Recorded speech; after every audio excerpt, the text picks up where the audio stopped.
Hello and welcome to episode 3 of A Shot of Weeb. I am one of your hosts, the Seaweed Ambassador, and I'm joined by the wonderful Wob. Wob. Right, I am Wob. I'm not Seaweed. I know what I'm doing. And this is the show where we have a bit of drinking and we watch some anime. You know, and this week, you this better not make that a catchphrase. We need a better one. All right, we'll workshop it. We'll workshop it for sure. This week was Wob's choice, and so go ahead and tell him what you chose for us to watch. So, yeah. I went back. I looked over the comparatively small amount of shows that I have previously watched, because after being on Kuko. That was too weird. I wanted to step back in the territory of familiarity.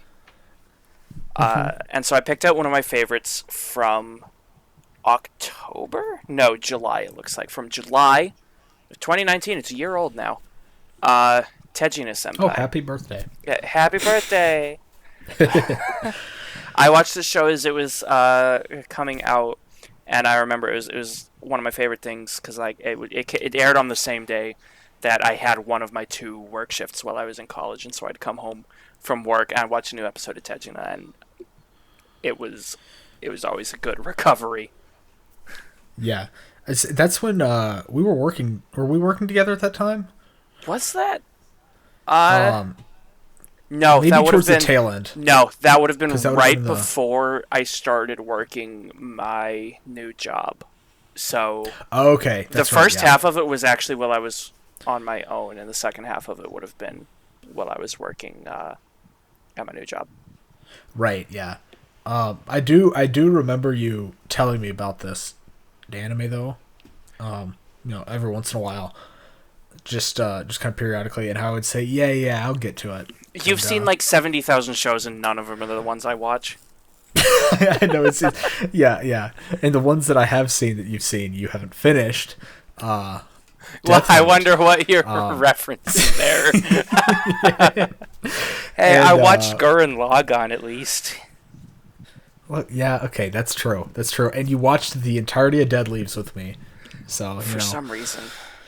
God, what a good show. Anyways, we're going to talk about that. We're talking about Tejina-senpai. And I don't know, I just kept putting it off. I was like, yeah, I'll get to it. And, here we are. I got Plot twist, he never got to it. I did. I got to it today. Because I said we had today. to. Yeah, it was your choice. Hey, I still watched it. Oh man! All right, so I don't know where to start with this show. Why don't you give honestly. us the basic premise, since you're the one who is theoretically less familiar with it, given that I've seen it twice now. Yeah, I am less familiar with it, I believe. Okay, so basic premise: you've got this senpai, whose name is Senpai. That's her name, and she is a magical senpai, and because she is the president of the magic club at high school, the only member of the magic club as well. And this new first year comes in, and is what the clubs are mandatory at the school, I believe. Yes, you are required at that school to participate in a club whether you want to or not. Yeah, because he's a true gamer. He just wanted to play games. I remember that part. He just wanted to play Raid Shadow Legends. That's it. Just play Raid Shadow Legends. And so he finds the magical club because because I think he thought it was like going to be an easy club that he could kind of like laze around it and not have to do anything and be able to play his video games. I think he wandered into it on accident, actually, because he was looking for the literature club and then just like heard someone perform. Oh, that's right. Yeah, because yep, that's exactly right. And so, did I make it clear that was correct? Okay. And so he wanders in, meets the senpai. She's doing magic. And she turns around and she sees the main character. Yeah, and she's doing magic to nobody. And immediately turns around and barfs like 3 times. Yes. Instantaneous. And that's our introduction Dude, that's how the show opens. That's the show. That's all of it. I mean, in a sense. Yeah, I mean, I wasn't expecting this to be like I knew from like what you were telling me that it was kind of like a episodic, comedy thing, but I didn't quite expect it to be quite as much as it was. Yeah, no, this is a full-out ecchi skit comedy. Yeah, and I was not expecting ecchi at all. Oh, either. That's all this show is. I'm sorry. It really is. Yeah. I mean, not fully complaining, but I didn't read any of the tags or anything. I didn't read any of the tags on the show because I wanted to go in completely blind, which I think I successfully did because I did surprise myself as to what this show was. I don't even think I read the first sentence of the synopsis on AniList. I mean, I think you should have been clued in when the intro played and everything was bouncing. I was a little curious about that. Yeah, I know. Like when I first saw it, I was like, okay, there's a lot of physics going on here. A lot of physics. And I think the OP is a good place to kind of start. Dude, the OP is a banger for this show. It is. I actually really liked that OP. I don't think I skipped it a single time. I mean, I don't normally skip OPs. But I would actually actively watch it every time. Yeah, I skip the OP depending on what the OP is, but this is one that I go back and listen to it just like sometimes because I like it. So I definitely didn't skip it when I was watching the show again. Yeah, it's a really good one. It reminded me of Kaguya-sama. Yeah, kind of in a sense with just like all these like different things going. Yeah, like all the different things going. It wasn't like as intricate as Kaguya-sama, the first OP. Definitely the first not. OP. I should clarify. The good OP. I haven't seen season 2, so I will make. I haven't seen season 2, but I've seen the season 2 OP, and I'm not as fond of it as the first one. Spoilers for if we ever do a Kaguya-sama episode. Yeah, well, that'll be down the road, I'm sure. Eventually, it'll happen. Probably. I did really like it though, and yeah, I mean it had a lot going on, which I liked. I think the only thing that weirded me out about the Tejina-senpai OP was there's this weird like 3D rendered sequence with a whole bunch of assistant. The main character is literally only ever called assistant, as far as I could tell. Mm-hmm. Where there's like just assistant sitting there gaming in a chair, and there's like 15 of them flying towards the camera.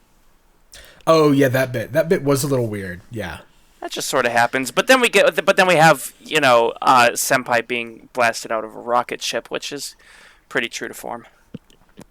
Yeah, no, that's true. Tejina-senpai blasting off again.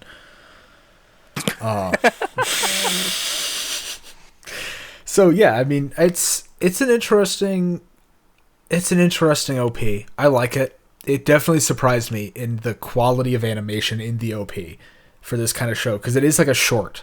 Like each episode's only like 12 minutes. They're 12-minute episodes split up in, I think, usually 5 segments. 3 to 5 segments. I think it kind of like I think it goes between normally like 4 or 5. There's a couple 3. Yeah, one of my favorite episodes I think is a 3 segment. Yeah, that's for I believe whatever. This is an episodic show. We're not skipping anything. Episode 10. We can literally just hop around with no penalties in this show. God, the perfect show for us to talk about. Episode 10, I think, was the beach episode, right? Episode 10 was definitely the beach episode, but that one I think was a 3-part. I just wanted to mention that. I want to save the beach episode for later because I have a lot to say about that episode. Okay, that's fair. That's one of the ones that stuck out to me the most as well, so I have a lot as well. So where would you like to start? We should still go relatively in order, given that some characters don't appear till later. Yeah. You want to just talk about the characters here real quick? All of the there's characters? Only 6 of them. Yeah, let's go for it. There's only 6. According to AniList, there's only 6. According to my notes, there's 8. Who are the other 2? Bahamut and Behemoth. Okay. Okay. Yeah, that's fair. That's fair. Okay. I love Behemoth. Behemoth is the best. Okay. Behemoth is a stuffed raccoon Weasel? thing. I don't know. Weasel. Yeah, it's probably a weasel. I think it's a weasel. It's definitely not a raccoon. I don't know why I said raccoon. It's probably a weasel. It's the magician's like stuffed weasel that like gets pulled on a string, like the worm on a string. It's basically that. No, I don't think Behemoth is on a string because like they put pressure. It looks like they're putting pressure behind his neck to move his head. So I think it's just. Oh yeah. No, it's not on a string, but like it's like that kind of shape. Yeah. And so you're supposed to just like hold it, and you can make it look like it's alive just by. I'm assuming it has a little bit of structure. I'm guessing at magician stuff here. I used to dabble in like performance magic a little bit, and so I know almost nothing about it. Yeah, I went to a couple public library magician shows, so I'm kind of an expert. We're basically professionals here. Yeah, pretty much. Move aside, Penn and Teller. We got Seaweed and Wob on the case. Oh man, fool us! You will every time. Don't worry. I'll drink to that. All right, so we've got. Yeah, so Behemoth is the stuffed weasel. I think we've decided, and Bahamut is the dove. That is only in one episode. Yeah, second episode.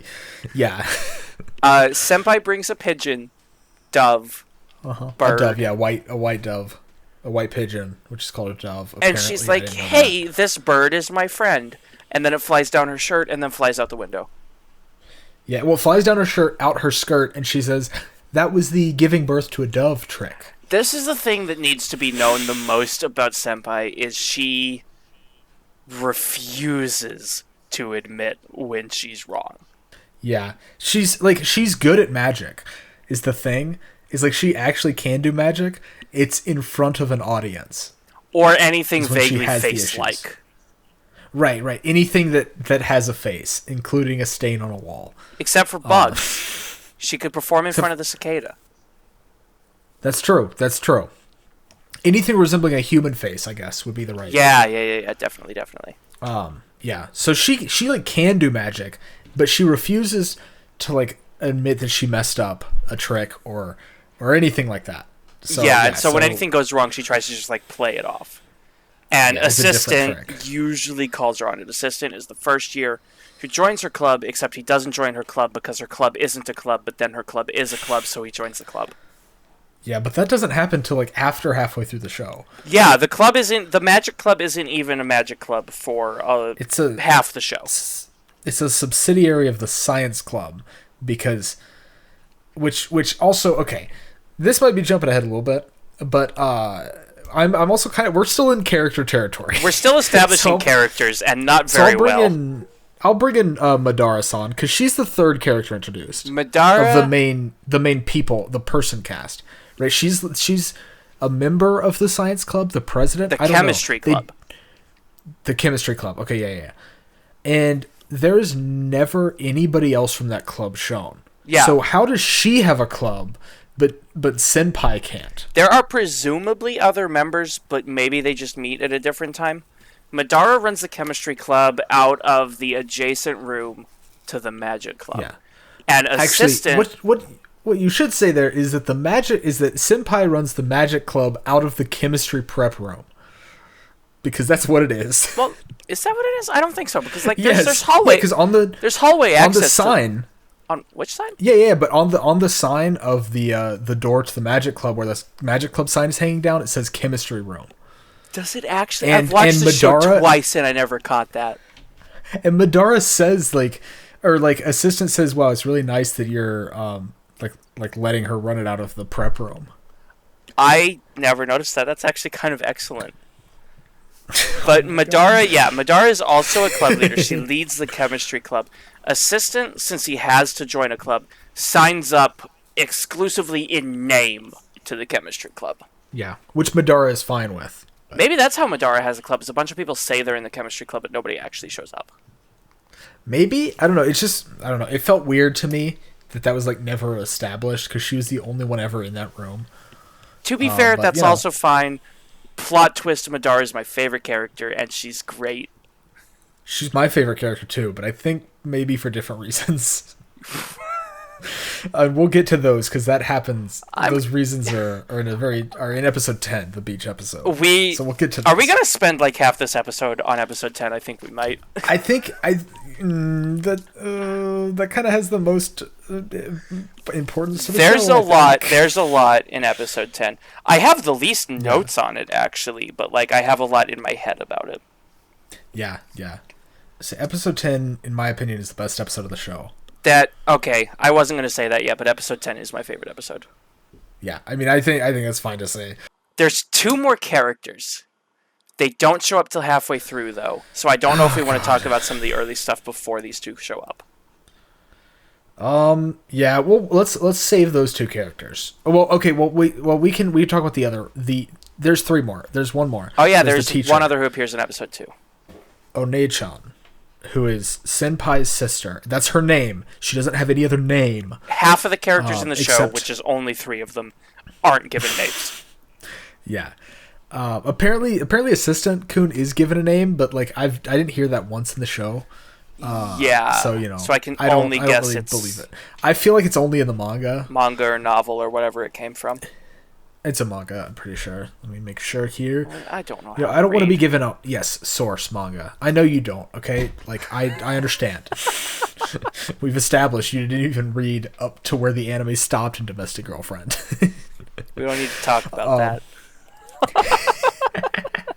Anyways, the other character is Onei-chan, and she is a teacher, but also the sister of Senpai. And she is a very minor character, I would say. I don't even think she's in it that much, but she's in it more than anybody else that's not named. Thank you for your cameo, Random Airplane. We definitely need your audio here. Can you go away, please? Back to anime. Now that plane. We're very distracted. Rudely interrupted us. Yeah, how dare he? Okay, what were we talking about? Oh yeah, Onei-chan. She just kind of makes fun of Senpai all the time. Yes. Kind of her role. And grabs her boobs, which is really weird. She's a teacher at the school, but has the maturity of a middle schooler, because when she insists that Senpai do a card trick, she's like, okay. In the teacher room, like the teacher's lounge. In the teacher's lounge. Pick a card, sign your name on it, put it back in the deck. And Senpai actually does the trick almost correctly. Yeah, really close, which is the closest I think she ever gets in front of a person. Almost. Episode 12 happened. That's true, yeah. She, fans the deck. Only 3 cards are turned over. It should be just the one that was her card. But 3 of them are turned over, and they find her card that the teacher drew boobs on. Yes. Yeah. Yeah, because it was a 2 of diamonds. Yeah. And so she incorporated that into her artwork. Yeah. Yep. And then Senpai gets all embarrassed. And then again. Then Onei-chan gets dragged out of the teacher's lounge by another teacher. Yeah, so the other teacher, she's being too loud. The other teacher shouts, "All of you need to keep it down. You're in the teacher's lounge." And Onei-chan is like, "Haha, you're too loud." And the teacher comes behind her and is like, "No, it's you." Yeah. Just drags her away. Yep. And she's also Assistant Kun's homeroom teacher. Yes. As well. Although that's not really relevant. Yeah, but that's why they went to her in the first place. Yeah. Because Senpai didn't want to. Senpai forced Assistant to write a club application, kidnapped it from him, and then took him to sign him up. Yep. This is the other thing. Senpai is very, very possessive of Assistant. Yes.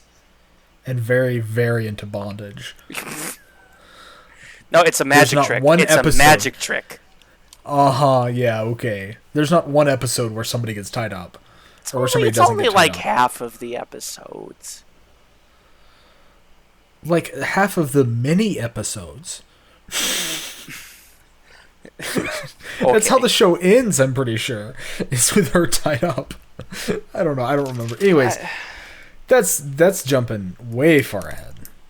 So we've introduced all the characters, I think, so far, except for the 2 that we're saving for later. Yes, because it's about halfway through the show that those other 2 are introduced. So they apply to do the club, and they get denied to do the club because you have to have a minimum of 4 players. Members. Yes. we're not.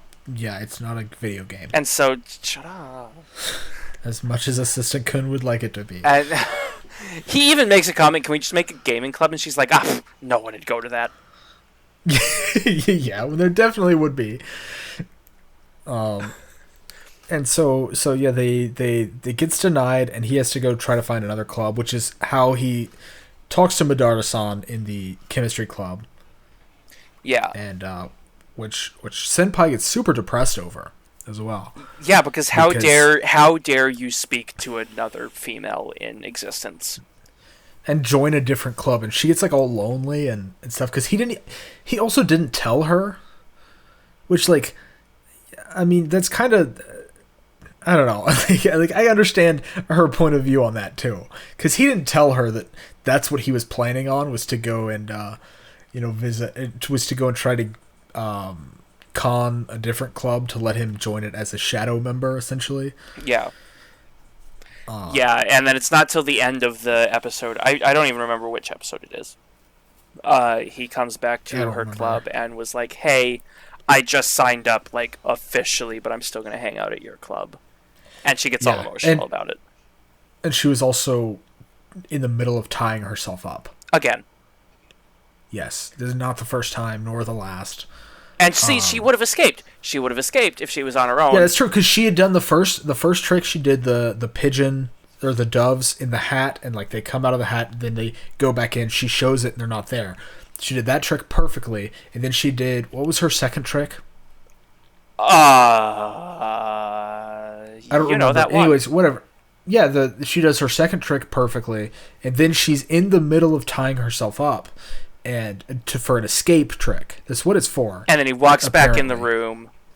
Yep. And she immediately freaks out and manages to, like, hog tie herself somehow. Yeah, somehow. I don't know how, but that's the real magic of this show. It really is. Like, how good she is at tying knots without trying to.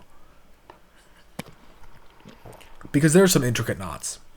Yeah, definitely. And then also interspersed between all of this, like, actual story stuff are just, like, random side sketches that are all excellent. And so I think we're probably going to end up pausing to talk about just random side sketches throughout the point, because there's one in the early episodes that is absolutely excellent, where assistant wanders into the dining hall and sees Senpai by herself because she doesn't have friends. Yes. So they sit down to have food together, and they try to bend spoons, and she's like, "This is how you bend a spoon." And he bends the spoon, and she yeets hers across the room. And he dodges it because he knows that's what was going to happen. He's just like, he could tell. Yeah, this was only like episode 2 also. This was episode 2, yes. He's already got that good of a read on her. And he already knows that she was going to sling the spoon across the lunchroom, which I got to give the show credit, because I was expecting somebody else to come up to some big, like, buff dude to come up to the table and be like, "Hey, I got hit with a spoon, and I know one of you two did it," kind of thing, you know? But they didn't do that. No, they had a completely different thing to set up.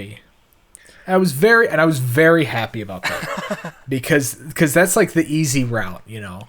Yeah, it's like the easy way out of that joke. But no, they did something really good, I think. Assistant wanders off to go get a new spoon, and Senpai realizes she knocked over, like, ghost pepper hot sauce into his curry. Essentially. Which, also, why do they have that at the school? Why didn't our school have that? I would have wished they did. Okay. All right. And she's like, "Okay, I've got a cover for this." And he sits back down. "I'm going to hypnotize you to make you think your food is spicy." Yeah. And then he's like, "Oh, okay, yeah, sure." He takes a bite and it's spicy. And then he gets mad at her, asks her what she put in it. And she's like, "No, it's all hypnosis. I didn't put anything in it." So he's like, "Okay, try it." Well, he says, "Well, fine. If I'm the one who's hypnotized, then it shouldn't be spicy at all for you, right?" And then she takes the bite, and it's clearly spicy. Because she can't. She's not going to admit she's wrong. Oh no, she will not. She refuses to do that. And so then he makes her switch lunches with him. It's like, "Okay, yeah, you're right. It's not spicy to you, so let's just swap it around." Yeah. And and it was great, and that's how the sketch ended too. Yeah. With her having to eat the rest, and it was great. It was a really good time. There's actually, I think episode 2 had a lot of the best sketches as well, because they were still, like, setting stuff up. Because that's also the one where Behemoth gets his spine snapped. Oh, yes. Oh, my God, that was so good. Because that was when Behemoth was introduced. Because it was after Bahamut left. Yeah, because Bahamut runs away in episode 1. Yeah. And he escapes out the window, and she's all upset. And then she brings this other thing out. She's like, meet Behemoth, and pulls out this, like, like stuffed weasel pet thing. Mm-hmm. And she starts trying to show the tricks, and she's like super obvious about it when he's there. It's like you can tell that she's just running it up and down her arm because she's moving her whole arm. Yep. And then eventually what? Oh God. So she does all that, and he's like, okay, yeah, sure, whatever. But then somehow she drops it. She knocks Behemoth off the table during a trick. That's right. She knocks him off the table during a trick, and she can't find him. Like, she's that oblivious that she couldn't see him on the floor. She's, like, started looking on top of the desk. And just steps forward, and there is this sickening crunch as the structure of the Behemoth toy snaps. And Assistant Coon looks on in terror. Or horror, in fact, and it's just like mortified at what she just did because she just killed Behemoth. And then she looks down and she starts crying because that was her new pet. That was her new pet. She loved Behemoth. There's one other great sketch in episode 3. I think episode 2 is definitely one of the better ones. Because there's also the episode where they go to the park for the first time when it's just Assistant and Senpai. Yeah. And she's trying to do magic tricks for these kids. Which, oh my God. This part was weird. Like, these things were always weird for me. I don't know. Like, I don't normally get, like, weirded out by anime, Like, I like, whatever. But, like, these were, like, on the line, like toe in the line, if you get what I mean. Well, like, how do you mean? Because, like, I can see that kind of with the first one, but the other park scenes were, like, actually decent. Was the first one the one where she does the clothes removal? That's where she does the quick change. Yeah. Okay. So that's where she does the quick change, and then so there's another one where maybe it's not to a park, it's to an elementary school, but it's still to kids. Right, yeah. And she does the candy thing, and then they're like, oh, she has it hidden on her somewhere. And they have all the kids reaching up her shirt, which was really weird. Yeah. I don't know what to say about that one, actually. I really don't. There's some really weird ones. I don't know. I mean, it wasn't, like, super uncomfortable. Because it was only on screen for like a few seconds, More of it just like, kids are idiots. It's like, it's kind of more like that's a weird choice that they made, but maybe. But like I also understand it. It's like it's just comedy. It's not sexual at all, so that's fine. Yeah. But okay, so in episode 2, they're in the park. This is the last sketch of the episode. I'm pretty sure they're in the park, and she's trying to do tricks for these like 5 kids that are just playing Pokemon. And she's failing hard. And they're all just like, wow, you suck. Yeah. And so Assistant tries to distract them. And she's like, okay, I'll do a quick change trick. And she like hides behind a cape and starts changing clothes, trying to be quick and sneaky about it. She's not quick. Yep. She's not quick or sneaky. No, she's not quick. Because the kids start asking Assistant Kun how to get in a certain dungeon, and because he's a real gamer. He's a pro gamer. He is a pro gamer, so he knows, and he helps them out. And so they're not paying attention to her at all anymore. And then a few minutes later, he looks over at Senpai and is like, hey, have you finished your quick change? And she's like, I forgot to bring more clothes, and just walks off wearing a cape. And that's when the legend of the legend of the Cape Streaker. The legend of the Cape-clad Streaker. Yep. Because, like, she was worried, because the kids had threatened to start the rumor about the park lady who sucks at magic, and instead it turned into the rumor of the Cape-clad Streaker. Yep. And then they do go back to that same park later in the show. So, like, she's not afraid, apparently. Yeah, I know. No one Which will is, recognize her. It's not like she has a syndrome of main character hair. Yeah, or the only one who wears a cape. And top hat and does Yeah. magic. Yeah. But also, I mean, I think cape is a pretty identifiable trait. Especially if your name is the Cape. What is it? The cape-clad flasher. The Cape-clad flasher. Yeah. She's also just, like, accidentally a criminal in multiple occasions, because she also burns down the magic club room in the next episode. Yeah. Yep. Because she's trying to do traditional Chinese magic. Oh, God. And so, like, the examples were making paper butterflies fly with a fan, a trick with flash paper, turning it into udon noodles, Yep. and the thing where you do water coming out of the fans. Yes. And she didn't even make it to that one. She tried to do the butterflies, failed at the butterflies. Assistant immediately gets the butterflies right. Assistant is, like, low-key super talented. Yeah, he's, like, really good at magic, and he doesn't know any of these things beforehand. And then she gets all, jealous of him. Is like, oh, okay, well, yeah, I just taught you that. Yeah, because she can't be wrong. I'm just such a good teacher. And then she, then she starts to do the flash paper trick thing. Except she didn't use flash paper because she used regular paper. And it just straight catches fire. Yeah, it catches fire and it gets too hot for her to hold. She throws it and it lands in the pile of paper butterflies, which immediately just bursts up like a pyre and sets off all the alarms. Yep. And the water water things. The sprinklers turn on, and her response to it. Her response to the fire sprinklers is that is the trick of summoning water from unexpected places. That's right. Yep. And she never made the udon. Yeah, no, there wasn't any udon noodles. I'm disappointed.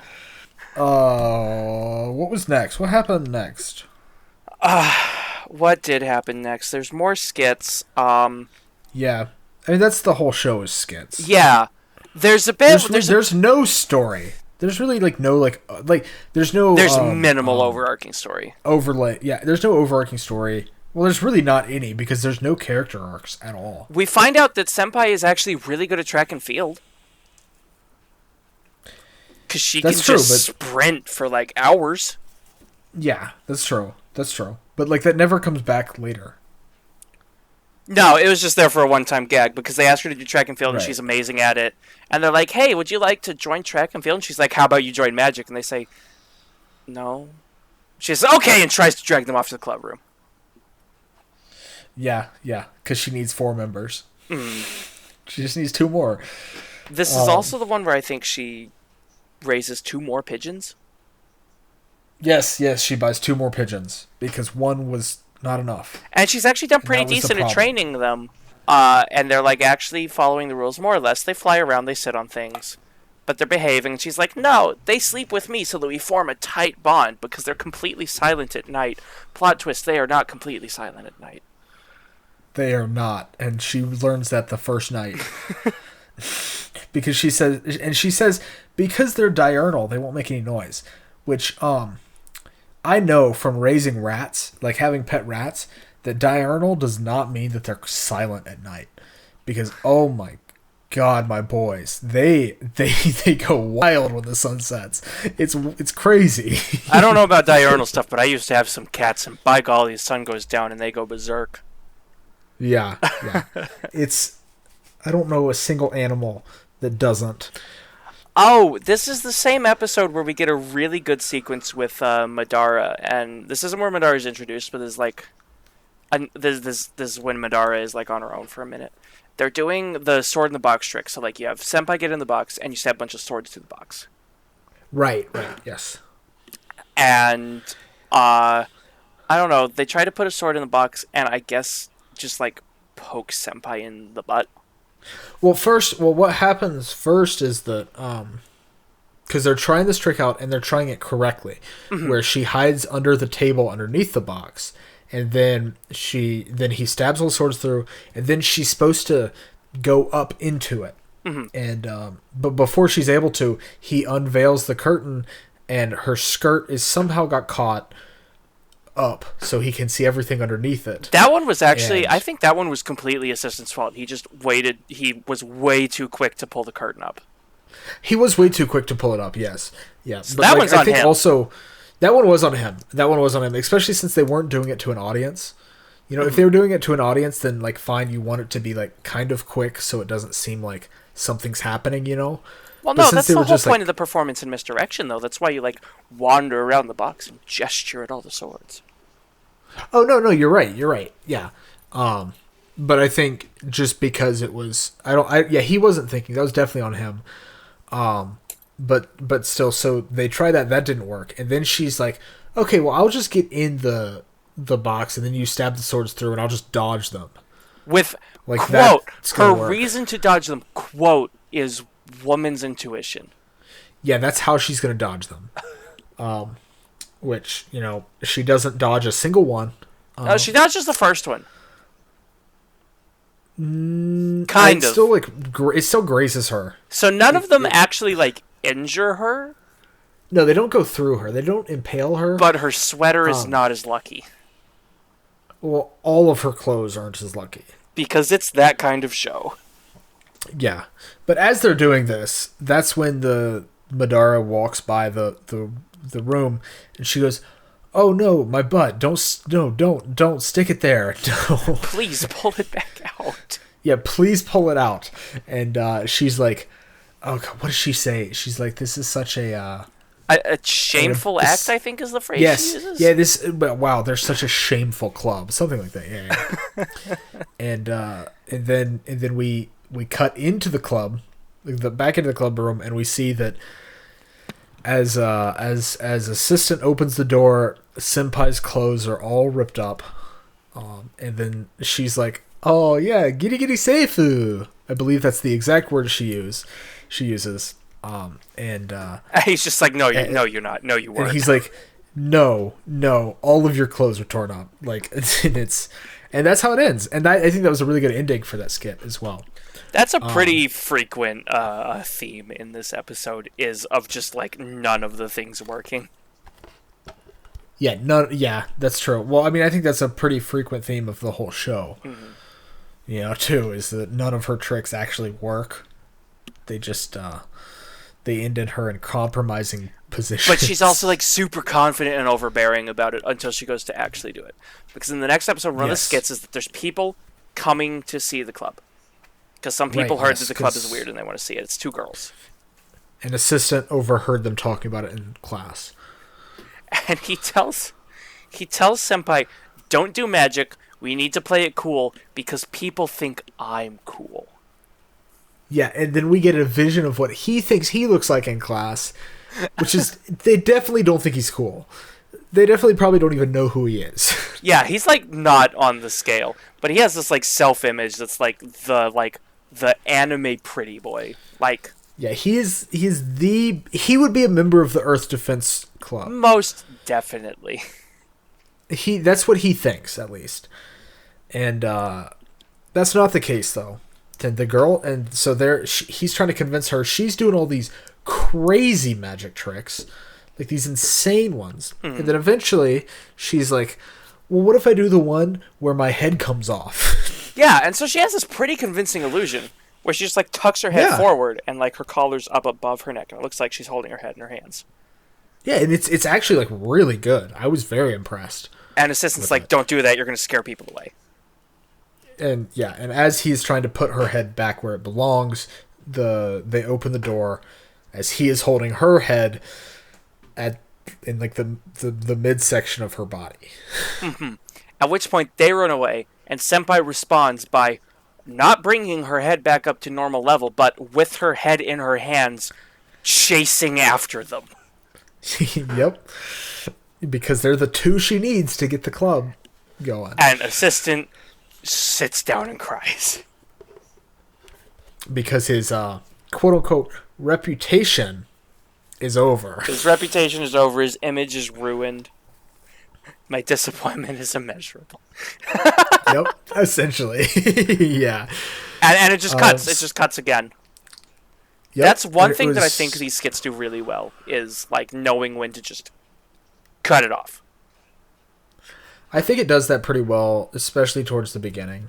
I think. Let's see, because what episode is that one in? We're on like 5 right now. Yeah. Okay.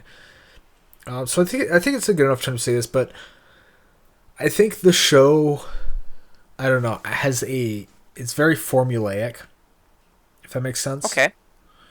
And it got to the point where I think it was around this point where I was kind of like, okay, this is fine. Yeah. And it's kind of like I could expect kind of what was happening. The jokes didn't really change too much. Like there's like variety in like the tricks, but like the actual joke itself isn't very different. And there's no character growth, which I really didn't like. Yeah, not at all. There's no real development. Not to any major degree. Which we're gonna discuss in episode 10, because that's a major part. Episode 10, I think. There's so much in episode 10. There's a lot to unpack in 10. Yeah, this is kind of dipping into my final thoughts, but I had a similar comment. Looking at it with a more critical lens on the second time through, I feel like the first half of the show, and by first half I mean 1 through 5 and a little bit of 6, are definitely a lot weaker than the second half. It felt a lot slower. It felt like there was a lot less impressive happening in the first few episodes, and it did start to get stale. Yeah. I definitely agree. It was kind of how I felt for... I had to take a break after episode 6. After episode 5, I was already, like, kind of feeling it, if you know what I mean. Yeah, that's actually exactly where I took a break, too. I watched 5 episodes that I had to just sort of chill out, and I watched the rest of them in one go. But in my opinion, as well. During episode 6 is when the other 2 characters come in. Once the other 2 come into the show, I think it picks up significantly and becomes a much stronger show. That's my thought on it, at least. Once the 2 new characters? Yeah, really? Once the other 2 characters are in, I think the show picks up significantly. Interesting. Because I had a very different reaction. Really? Yeah, I was not a fan of those 2. Oh, these 2, should we just go ahead?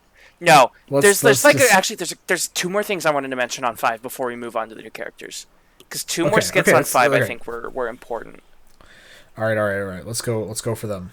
So episode 5 is the first time Madara has like an actual sequence to herself. She has a skit to herself where she and assistant are hanging out.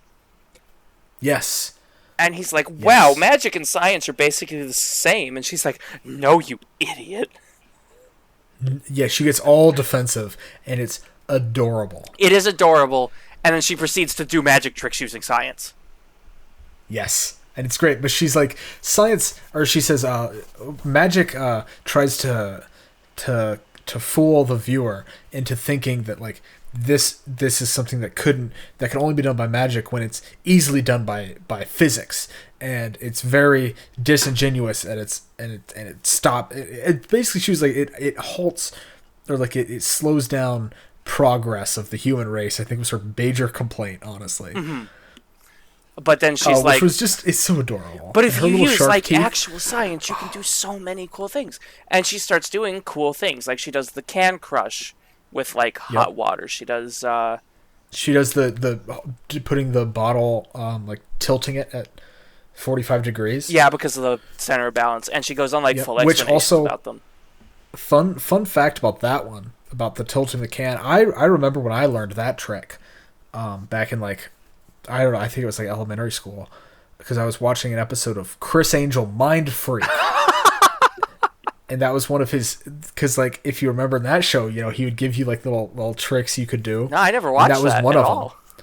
Oh man, I used to love that show. I mean, I still actually really like it. I watched it not that long ago, but it's one of my guilty pleasures. That's fair. That's fair. I vividly remember that trick, and I would do that every time I drank a soda from a can, I would do that trick. Every time. I'd be like, look how... and eventually got to the point where I would show my friends, and I'd be like, isn't this so cool? And they're like, no, it's not. You've done this so many times. It's not cool anymore. And I was like, no, dude, it's magic. This is magic. And they're like, no, it's not. See, the can's half full. They watched the same episode of Chris Angel I had. I still tried to fool them, though, every time. I thought it was the coolest thing ever. See, I had never actually seen that one. Back in high school, though, I absolutely adored my chemistry class. I don't know if you know this about me. I don't know if I talked to you about this, but I was nearly a chem major. Like, I was going to go to a different college to be a chem major. I had no idea. Yeah, no. Oh, wow. I nearly went to a completely different college to be a chem major. It's a very different major than what you ended up with. Very different college. Yes. I think this is already obvious. Seaweed and I went to college together. That's why we know each other. Yes, that's yeah. But no, I nearly went to a different part of the country to be a chem major, and I remember back in high school chemistry, I volunteered for 8th grade day, because the 8th graders would come to our high school to see what the high school was, even though they had literally no choice. If they wanted to continue in the school system, they went to our high school. Yeah. And I remember doing the can crush trick, because my boy Jacob did Elephant's toothpaste, I did the can crush, and someone else did the chemical colored fires. Gotcha. Okay. Yeah. And it always had such a reaction. All three of those are pretty solid. Yeah. Those are the ones you impress. Those are how you get kids hooked on chemistry.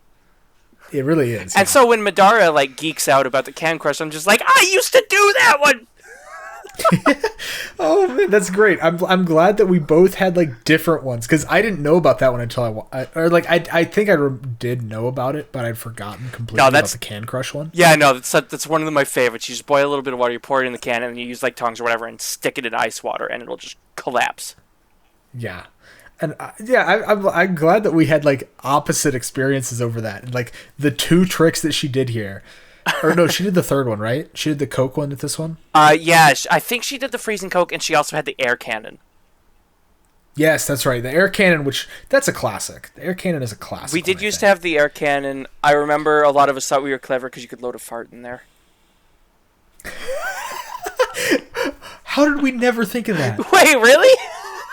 We never thought of that. Oh man, we did that. We would take our physics teacher's air cannon all the time and just hit each other across the classroom with it, and just across the clock with it, and it was great. He had 3 of them, so we would have wars in the middle of his lectures, and he was fine with it. He was totally chill. Oh, that's because awesome. We were still doing physics. If we were too loud though, he pulled out that train whistle. You gotta be careful. We couldn't get away with too much goofing off. Our chemistry teacher was also the high school principal. Oh, that's rough. Oh man, I would hate to do that. What do you say we talk about the show that we're talking about? Oh, is that what we do here? Right. Oops. Yeah. I'm sorry. I thought this was a just chatting stream. So we got done geeking out about how adorable Madara is. Hands down best character. Yes. This is also the episode where they tried to build up fake tension. I don't know how well it worked. Senpai hides in the escape box. They have one of those boxes you're supposed to lock, and she gets out of. She gets in the box. Assistant comes into the club and is like, weird, Senpai's not here, and sits on top of the box. Because all of her stuff was in the chair. So she sabotaged herself indirectly. And he starts talking to Behemoth. Assistant starts talking to Behemoth about how much he loves Behemoth. With his vacant expression and soft texture, and Senpai's an idiot and thinks he's talking about her. Well, to be fair for her part, she can't see anything, and he never says Behemoth. Fair, but when he's he only says you. So.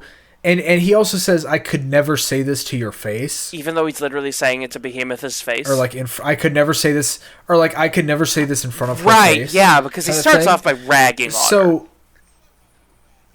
Yeah, that's true. He starts off by ragging on her to Behemoth, and then he starts, kind of being all like, there's one thing I do. Yeah, like, and he starts going on about how much he loves. And so, like, I mean, yeah. So I didn't think he was talking about Behemoth either.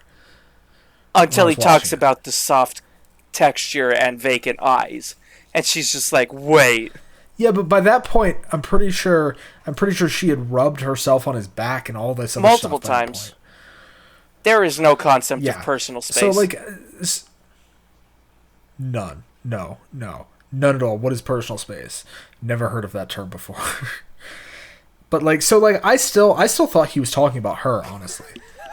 I don't think there was, like, necessarily tension. I don't think I ever felt tension because I knew that. And, like, he's also shown multiple times. There's one time where, like, she starts acting all suggestive about the coin thing. And, like, they're talking about two different things. And he's like, well, I guess if she asked, I wouldn't say no. So, like, the whole... I thought that he had a thing for her. Which I'm pretty sure he does. Sleep with her. Yeah. Well, that's what I mean by have a thing But the for reason I said tension was because, like, it carries over into the next skit because she brings him over to her house for it. Is that next episode? It's the next episode. Actually, that's how the episode ended. Yeah, was with a cliffhanger. It's the only episode that does that. So she brings assistant to her house because she thinks he's confessed to her. Uh-huh. And she keeps trying to do tricks, but, like, she's overthinking everything about, like, what his perspective of it. And she's like, here, have some cookies. And he's like, okay, thank you. And she's like, wait, I can't give him treats. He'll get attached. And eats the entire plate. Yep. Which is totally a normal human thing to do. I mean, for her, kind of. From what we've seen at this point, I would believe that is her normal reaction. But she also manages to escalate it in the worst way possible. Would you like to talk about the handkerchief trick? Oh, God. No, please. Please discuss the handkerchief. I can't. Okay, so he calls her on it. Are you sure you don't want this one? It's pretty excellent. He calls her on it. Yep, it's all yours. It's all you. And she's like, okay, we're going to practice the trick. Let's practice palming a handkerchief. And she gets a whole bunch of handkerchiefs out, pours them on the table, and starts tucking one into her hand. Into her hand. Yep. They're doing the disappearing handkerchief. Yeah, where you just palm it and you're just like, oh, it's gone. Yep. But then she's like, wow, this doesn't feel like a normal handkerchief. And it's like really thick. She looks up and assistant has unraveled his handkerchief and she has dumped her entire underwear drawer onto the table. Yes. And it's just a bunch of panties. A bunch of pantsu. And he is holding her magician's panties. There are some wild patterns on these, and one of them is just straight up magician themed. Yeah. One is just a penguin with a magician hat, which is the one he's holding. Mm-hmm. Which was great. Oh, no, they were called her stage panties. That's what they were called. You have to go fully thematic. I mean, of course. I mean, yes, of course. I wear my podcast boxers when we're recording, obviously. Oh, of course. Yeah, the whitey talkies, as we call. And oh god. Okay, sorry. I was not counting on that. I was not ready for that. I'm glad that one landed so bad.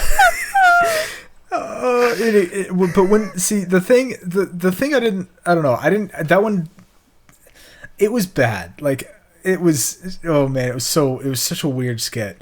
But from the beginning of that skit, I knew what it was.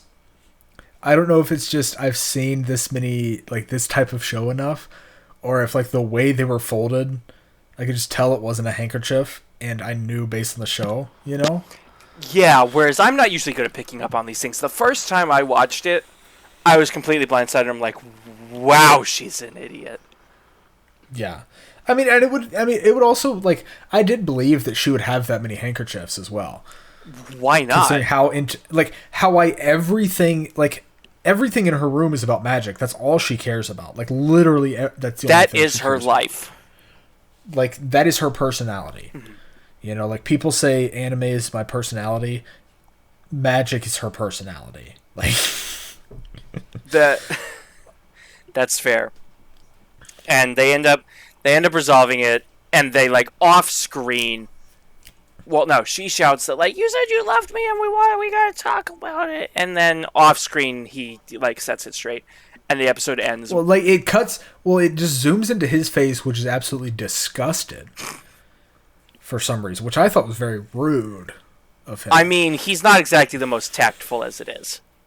That's true. He's not. It was definitely like in character, like for sure. But oh man, and then yep, it cuts to the next scene where she's like, she's not like crying, she's like embarrassed. Yeah, because she realizes that, hey, maybe I am stupid.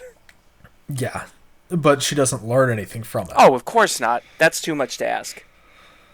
Yeah, that's too much to ask. Oh boy. All right, and so I think that's a pretty good place. Yeah, because at this point is when the other two characters join, and I think that's like a major change on the show right there. And in my opinion, a major change for the better. Okay, and it is definitely a major change for the show. That's for sure. Mm.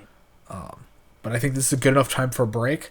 So everybody, go do whatever you got to do right now. We're gonna take our mild intermission here. Yes, to use the facilities. We don't need to say that every episode. Alrighty, and we're back for the second half of A Shot of Weeb episode 3, Tejina-senpai. We have both taken the minor amounts of time that we need to recover our faculties. Yep. Is that a correct word? I don't know if that's the right word. Yeah, I think that's the right word. We've recovered the faculty and staff. Yes, we're all good to go to talk about these high schoolers. Okay. Yes, and how they are all weird. All of them. They're very weird. Including the two people we haven't talked about yet.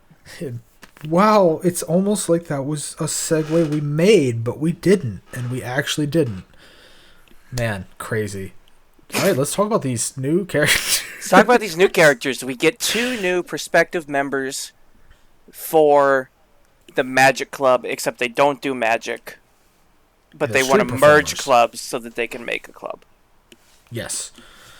And we've got, let me pull up their names. Ma-kun is the guy, and Saki-chan is the girl. At first, we just meet Saki. She's like... Yes. This, like, super... I'm not going to say aggressive. That's not the right word. But, like, overpowering personality upperclassman girl. Redhead girl. Gyaru. She's a Gyaru. I don't actually know what that word means, but they do use it in the show. Yeah. So that's like... it's like a type of fashion. Gyaru. It's like if you've seen Galko-chan. I've not. Okay.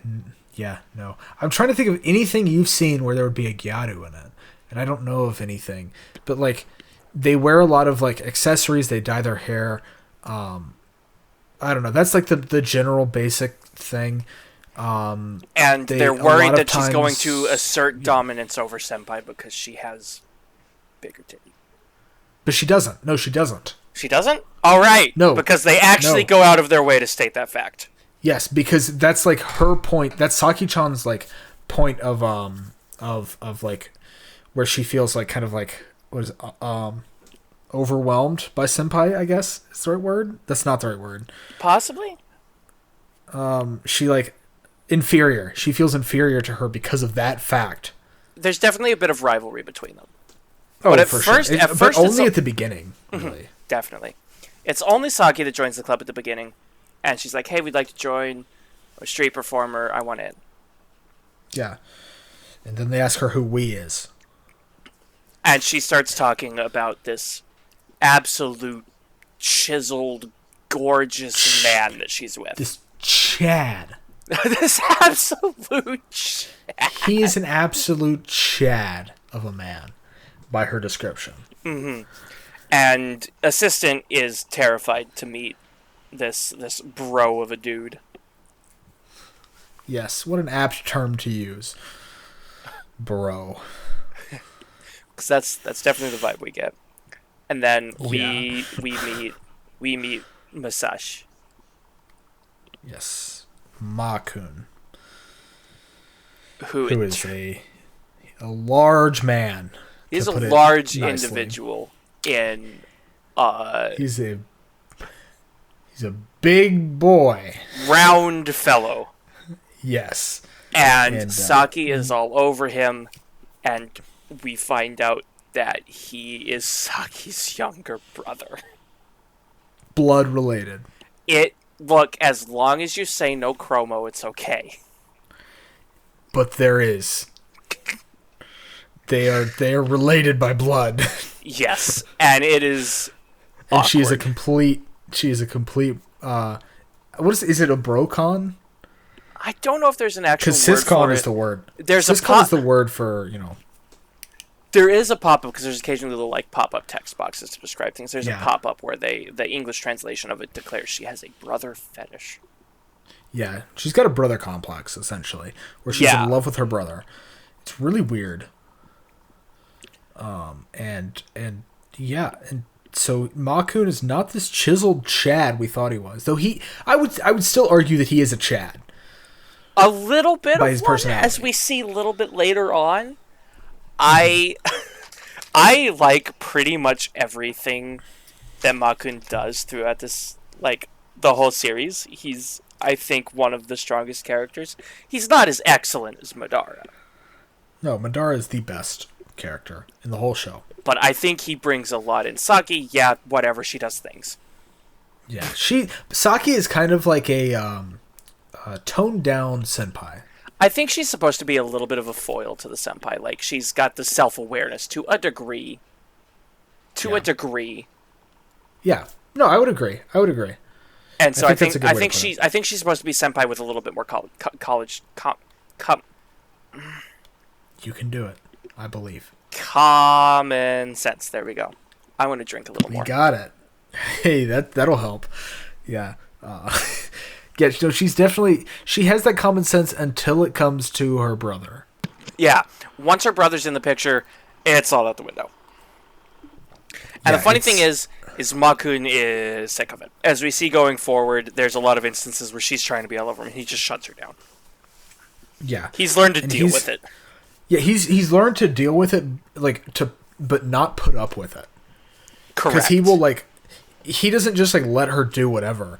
He, actively tells her to stop and stuff. He tries to, and, puts her down. He doesn't just, be like, well, this is how she is, which I did like that about his character. Yeah, definitely. He does not enable her. Yeah. Which is pretty big. No, that's true. But that also kind of comes, I think, to hinder the characters, because both of them become pretty one note. In terms of Saki is this she is just a brocon. We'll just use that word, Saki, yes. And Saki stays pretty similar the entire time. And Makun is just her straight man.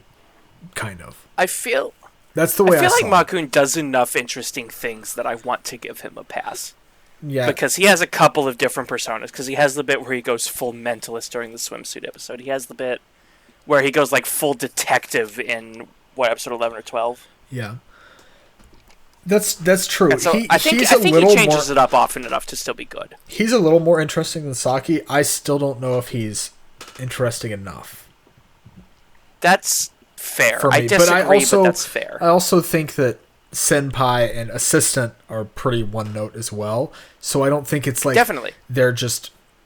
I don't think that they don't fit. Is what I'm trying to say. They fit for sure. It's just I wish there was more to them. Yeah, and that's something I've noticed.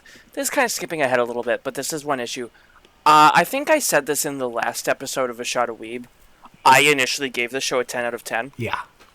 Going back, I'm realizing the first half of it, because of senpai and assistant's characters, is just kind of weak. It feels like there's not... Their interactions are great, but there's not enough substance to either one of them, it feels like. No, and it's not...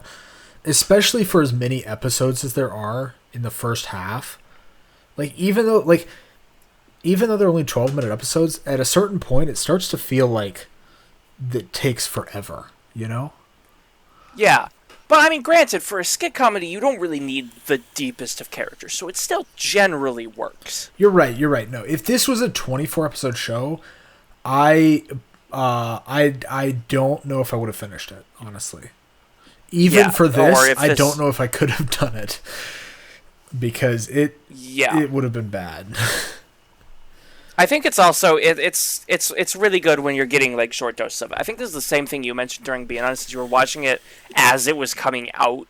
That's a huge benefit to this kind of show. Yeah, I think it definitely is for this kind of show. Getting like a small dose every week, I think would be good because you're not like just dealing with the same thing like over and over and over in the same day. Instead, you're stretching out in a week and you're going to forget some things, and then the jokes will be, even if they're not extremely fresh, they'll still be more fresh than if you're binging the show in a couple hours. Definitely. I loved this show, and I still really enjoy this show, but it is not really a bingeable show, in my opinion. But I think that's just a side effect of the style of show. Because, again, I talked about this during Being On. I'm not fond on, like, standalone episode sort of shows. Yeah, episodic. With some exception, Pop Team Epic was my jam. Oh, see, I didn't like that show either. Really? I hated that show. I hated that show, actually. I really Another one of the college dudes and I watched Pop Team Epic in, like, one night, and it was great. I could go on about the Hell Shake Yano episode. It's so good. Well, that's not this episode. So I need to pick Pop Team Epic for our podcast then, clearly. Oh no. Look, we gotta watch something you hate eventually so we can hear you rag on a show instead of just me. I'm just saving this. I don't want to just you step all over your thunder here. because I after the first couple episodes I was kind of done with the show. Oh, that sucks to hear, but I can see. Again, it's not going to be everyone's jam. I did like when they added the new characters, like that freshened it up enough for like one or two episodes. It definitely made a huge difference because it's a lot more personalities to riff off each other. Yeah. And I think in that sense it helped, for sure. Yeah, I really like the dynamic between Makun and Assistant. Like, I feel like those two, they don't riff off each other much, but when they team up, it's actually excellent. That's fair. That's true. Especially in episode 10. They have a lot of good moments in episode 10. Because that's kind of how the split goes, is with Assistant and Makun and then Senpai and Saki. That's kind of the split for that episode, I would say. Well, actually, that's more... So the beach episode, there is that split, but I think... Do we go out of order a little bit? Because there's not too much that happens in like 6, 7, 8. There's some good skits. There's definitely some good skits. I think we got like 10. I think is what we should end on. Because I think we have the most to say about it. I think that kind of culminates the entire show. So let's just hit the highlights for the other episodes, and then we will finish our discussion with 10. Yeah. Because honestly, I don't think there's that much worth bringing out in episode 11 and 12. There's one really good thing in 12 that I think ends the season really well, but for the most part, I think 10 would have acted a lot better as a season ender. Yeah. No, I agree. So let's just hit the highlights until we get to 10, and then we can just go on about 10. Yeah. Because I think we both have a lot to talk about on 10. Yes, I believe so. Episode 6 is the Hypnosis episode again. Mm-hmm. And so Senpai has a Hypnosis for Dummies book. Right, or she has the Mentalist. That's the Mentalist book, right? That's the Mentalist book, yeah. And she can't get it to work on Assistant. She tells Assistant to do it on her. Yes. Because Assistant has caught on that hypnosis, in his own words, only works if you're stupid. Yep. Because that's how she described it. Indirectly. Yes, indirectly. So yeah, they try the hypnosis thing on her. Mm-hmm. And what happens with that? So that's when they transfer, quote unquote, her sense of touch into the bottle first. Right. So he has a plastic bottle. Uh-huh. And he hypnotizes her and says, this bottle shares your sense of feeling. Anything this bottle feels, you feel. Yep. And then he starts to tickle the bottom of the bottle. Mm-hmm.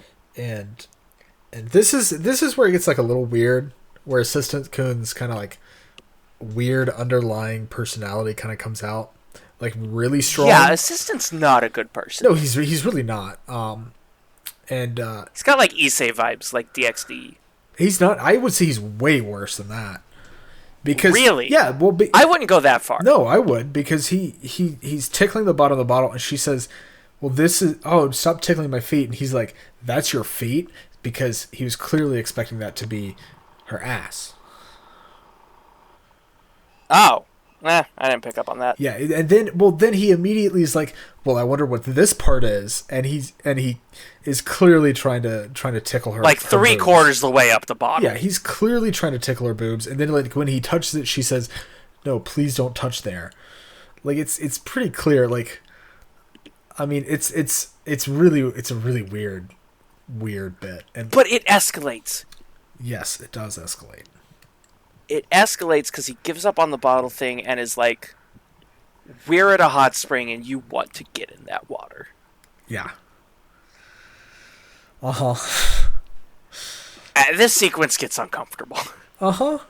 Yeah. And he starts having this weird, like, inner monologue moral debate about, hey, is this okay? I don't know. Yeah. And I think he kind of... Doesn't he eventually decide, yeah, this isn't okay, but I'm still going to continue? I mean, he kind of bails at, like, the last second, because he like, clears it with his conscience for a moment, because there's a side note that's like, hypnosis can't actually get something to happen that they don't actually want to do. Yeah. Which is true. I've gone to, like, a hypnotism show, and, like, if you're not willing to participate, it is not going to work. Right, yeah, no. Like, it's the same with kind of any other magic trick. It's all, like, what you believe is what you'll see kind of thing. Yeah. But like, God, it's so. And so he ends up trying to bail at the last minute, like right before she actually reveals anything. Uh-huh. And then fails because she's too speedy for him or whatever. I don't know. Yeah. But yeah, it's. Do you remember where he goes next? Do you remember what his idea to remedy the situation is? What he tells her? No, I don't. What was it? You don't. He tells her that she is a cat. Oh, God. And so we get this weird cat girl senpai sequence. He does get some comeback, though, because, like, the second he tells her that, she, like, slashes his face. Yeah. Yeah, that's yeah. So she, like, at least there's, like, he does get, like, a little bit of a consequence.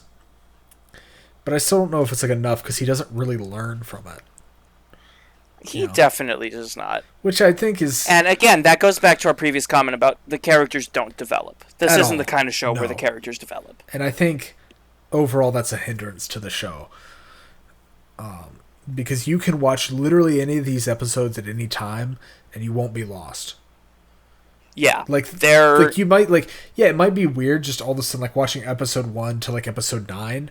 Like, yeah, you might not... And there's suddenly different characters. Yeah, there's some, like, new characters, but, like, you'll be able to pick up who they are, like, real quick. Like, and they are all of the story with some, like, minor overarching threads are very standalone. Yes. Yes, oh, yeah, very much so. There's very few reference to any of the smaller tricks. Like any of the sketches in later sketches. And I think overall that's a big hindrance to the show. Yeah, there's a few, like, minor references. Like, there's the bit where he's like, oh, yeah, she burnt down the club room once, don't ask. And they just brush past it. But, like, even, like, if you watch that out of context, you would still kind of see by her personality what she had done, like, what she does during that episode. You're like, oh, okay, yeah, that makes sense that she could burn down the club room. You could totally guess that to just be a throwaway line, not necessarily something that actually happened in the show. Yeah, and I don't know. I mean, I think I really wish that there was character growth, and I mean, that's kind of what episode 10 culminates to, but we're not quite there yet. No, we're almost there though. I promise. We've been teasing episode 10 for a long time. Episode 7 spawned one of the biggest memes on r/animemes for a while. That's where Senpai of the Pool came from. Yeah, Senpai of the Pool. Yeah. Senpai of the Pool, what is your wisdom? Oh my god, you sent me so many of these when I asked you what this was. I did. Before, when I was trying to convince Seaweed to watch this show, I mentioned Senpai of the Pool. I was like, hey, you may have seen a clip from this show. And then just sent him, like, 15 Senpai of the Pool memes. So many. So many. Oh my god, it was so many. Oh, man. It was one of the best things to be spawned by this show. I can agree, yeah. But like the plot of that particular sketch is that she like wants to try an underwater escape, and she's like, "Oh yeah, some guy in America died doing this, but I'll be fine, right? I'm a magician." Right before she goes to do it, yeah. And that's when and then assistant's like, wait, maybe we should rethink this, but she's already in the pool. She's already underwater, like. Well, no, he refuses to help her out and, like, will only let her go under the water if only her hands are tied, not the full kit and caboodle. Oh, that's true. Yeah, that's right. Because she probably would die because there's other people there watching. And that's Saki jumps in the water and is like, oh no, I'm drowning, help me. I will die if Makun does not give me mouth to mouth. Yep. And so they are on the ground. They put like the face mask. There's like this plastic mask with a hole in it that you can do like CPR, low risk CPR or whatever. Yeah. And they put that on her face, and then Makun turns to assistant and says, "We can just leave her there. She'll be fine." Yeah, because she wasn't drowning. She just wanted her. He knows what's going on. Oh man. And by this point, assistant does too. Like he knows. Yeah. She has a problem. It's really bad. She gets like the weird like heart eyes, but not like the auga eyes. Not those heart eyes. Like not the American heart eyes, but like the Japanese. The heart eyes that like Akemi gets in Dumbbell Nankiro Motaru, or How Heavy Are the Dumbbells You Lift. Like when she sees muscles, chest. I'll watch that show eventually. Oh my god! Maybe I gotta make you watch that one. I'd be down. I've been meaning to actually get back and try to watch it because I was in like episode 2 and then I just didn't finish it. Very good, actually. I really like that show. Anyways, it's those same kind of eyes, just for kind of reference. And she makes it every time she's talking about her brother. When I say the other two characters added a lot to the show, I should rephrase that to be that Masashi adds a lot to the show. That's where the positives come from. Makun is my favorite second character, and I think he added a lot of personality to this. I mean, I think he's my second favorite character, but that's only by process of elimination. I don't know if I really liked any character outside of Madara. Yeah, because Assistant is chill, but Senpai and Saki are both pretty excessive. Senpai better than Saki because Saki's just problematic. Yeah, Saki's just problematic. Senpai's just. She has a good design though. I like Saki's design. Yeah, so I liked. That's the one thing I really liked about the show was the designs. Even Assistant Kun's bowl cut. It's such a bad bowl cut. It's the worst. And he thinks he's a popular guy with that haircut. Okay, buddy. Jeez, I used to have my hair. This came out in 2019. That was not a popular haircut. Oh man, I never. Was that ever a popular haircut? Oh yeah, in second grade. When you didn't have a choice, when you went to the barber and your mom just said, "This is what he's getting," and you were like, "Whatever's cheapest." Okay, mom. Yeah. Yeah. No, that's when that was cool, but it still really wasn't cool. Nobody cared about hair in second grade. But I did really like all the designs. They were very distinctive. Definitely, all of the designs look great. All the characters are very unique, except for maybe like Oni-chan. Well, hers is still like a person. Even like, I think she still stands out like as a teacher. Even like with her design, like she still looks like a teacher. She doesn't look like a student, which I think was really good. She's wearing like semi-professional. Yeah, but also like her hair is like short, like professional cut instead of like Senpai's just like straight down hair that she just kind of wears down because she doesn't have enough time. Senpai has so many hairstyles She and does. I'm envious. It's great. I wish I had that many hairstyles. It's great. That's probably one of my favorite things about this show. Because I love hairstyles. That's why I have long hair, so I can make different hairstyles. I have long hair and I just put it in a ponytail because I don't know what else there is. I mean, when I don't go out, that's all I do. But like, I just don't go out. You know, hey, there you go. I mean, I don't go out right now. We're quarantining still. I swear to you. What is sunlight? Yeah. No. I'm one of those kind of people that when the quarantine hit, I had to change my lifestyle. Literally none. Yeah, the only thing I had to stop doing was going to class. That was it. So I was inside even less. It was great. Really fun. Oh dear. And then so yeah, Senpai has lots of great hairstyles. Saki has good hair, and but it looks like high schooler hair, you know. But like One-chan's hair is like in a professional cut and stuff, and her face looked more adult than the rest of them too. Definitely, because she's, I'm assuming, older than the rest. Yeah, I would hope so. The last thing I wanted to say about the designs is that, like, I think one of the like key things about a character design that like you can tell if it's good or not is if you can look at the silhouette of it and still be able to tell who that is. And I think for all of the characters in this show, all 6 of them, 8 if you're I wouldn't be able to tell for Bahamut between the other 2 doves. I won't lie, but for the 7, including Behemoth, I think by their silhouette I could tell who is who, and I think that's really good. Except maybe Assistant. He's like very basic silhouette, but there's also not any other basic characters. Right. So, right. But like even like his hairstyle, like I think would kind of help give it away. Like even like if you compare it to like other anime and stuff. So I think that the designs are very good, and the animation is very expressive as well. I was very, very surprised at the level it went to for the type of show it is. Most definitely, because this show, especially in some of the sequences with Makun, when they like sort of bend style a little bit. Yeah. Like when he's going full detective near the end of the show, and it like darkens everything behind him, and there's these harsh shadows on half his face. Yeah.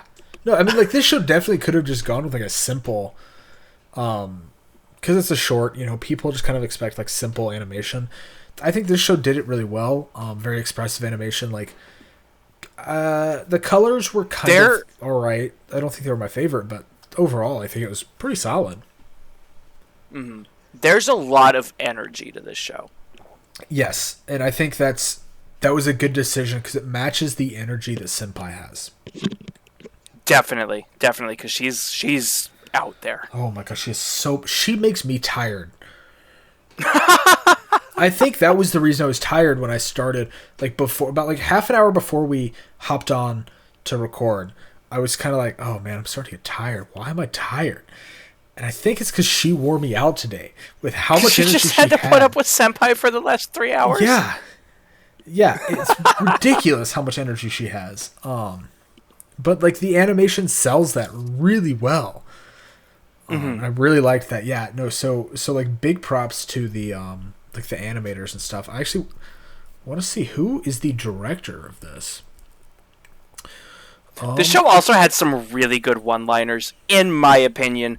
I don't have the most mature sense of humor, if you haven't guessed by the fact that I enjoyed this show. There's one bit in episode 9 where Senpai's like trying to do some mind reading. She has these marked envelopes, and she has everybody put secrets in the envelopes. Yes. And she has them marked so she can guess whose they are. And she gets it wrong, of course. Oh, of course. Even though it's clear whose is whose by reading it.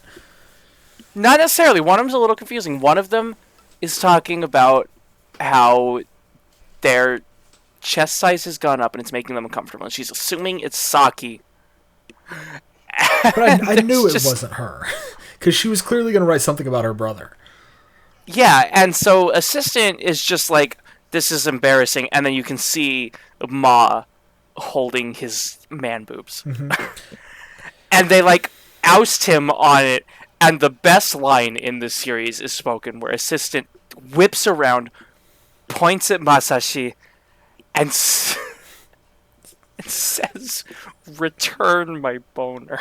And then it immediately cuts. It immediately cuts away. Cuts. It just stops. They don't acknowledge it. Nope, never again. And I really appreciated that. I thought that was a really good joke.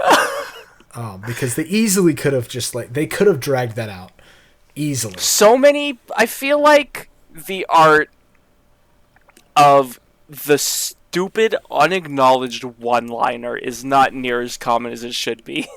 No, I agree. Yeah, and I think the show does it relatively well. I don't know if it's the best, overall, but I think it's pretty good. It was actually in that same episode, when I was watching it the first time, back when it was coming out, I thought they were dropping a reference.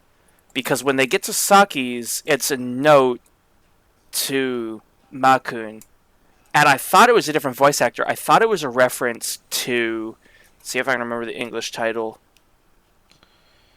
Do you like your mom and her multi-target double hit attack or whatever it is? Oh yeah, the mommy Sakai. Because that was airing at the same time, and I thought it was supposed to be a reference. I thought that letter was supposed to be a reference, but I've not seen anything confirming that. I haven't seen that show, so I have no idea.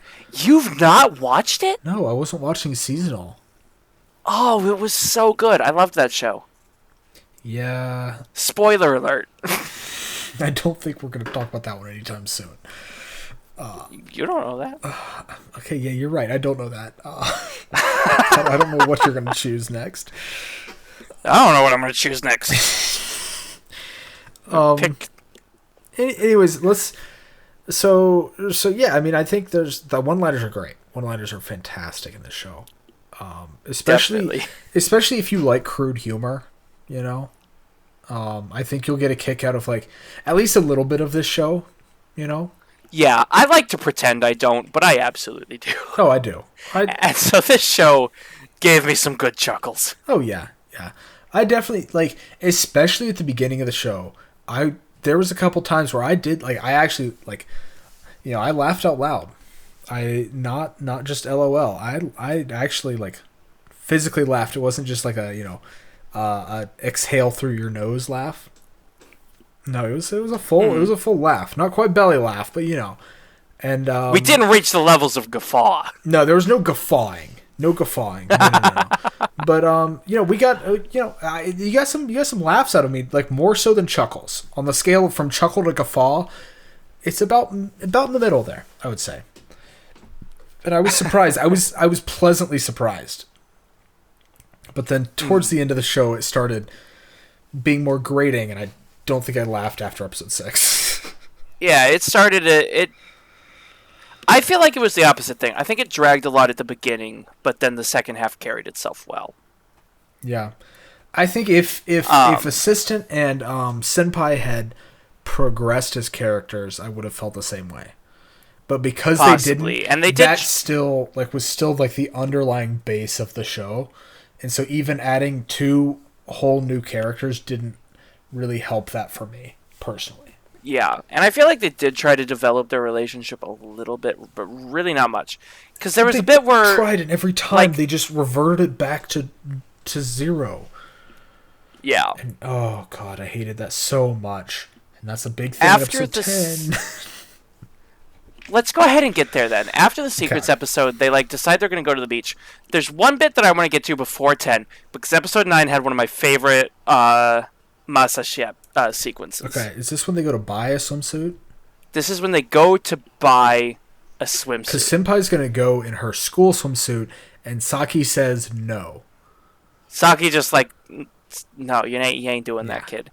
And they all go to the department store to buy a swimsuit. Yeah. And she ends up asking Assistant what he wants her to wear. Mm-hmm. And so Assistant's I want to get her into something skimpy, but how do I do that without, upsetting her?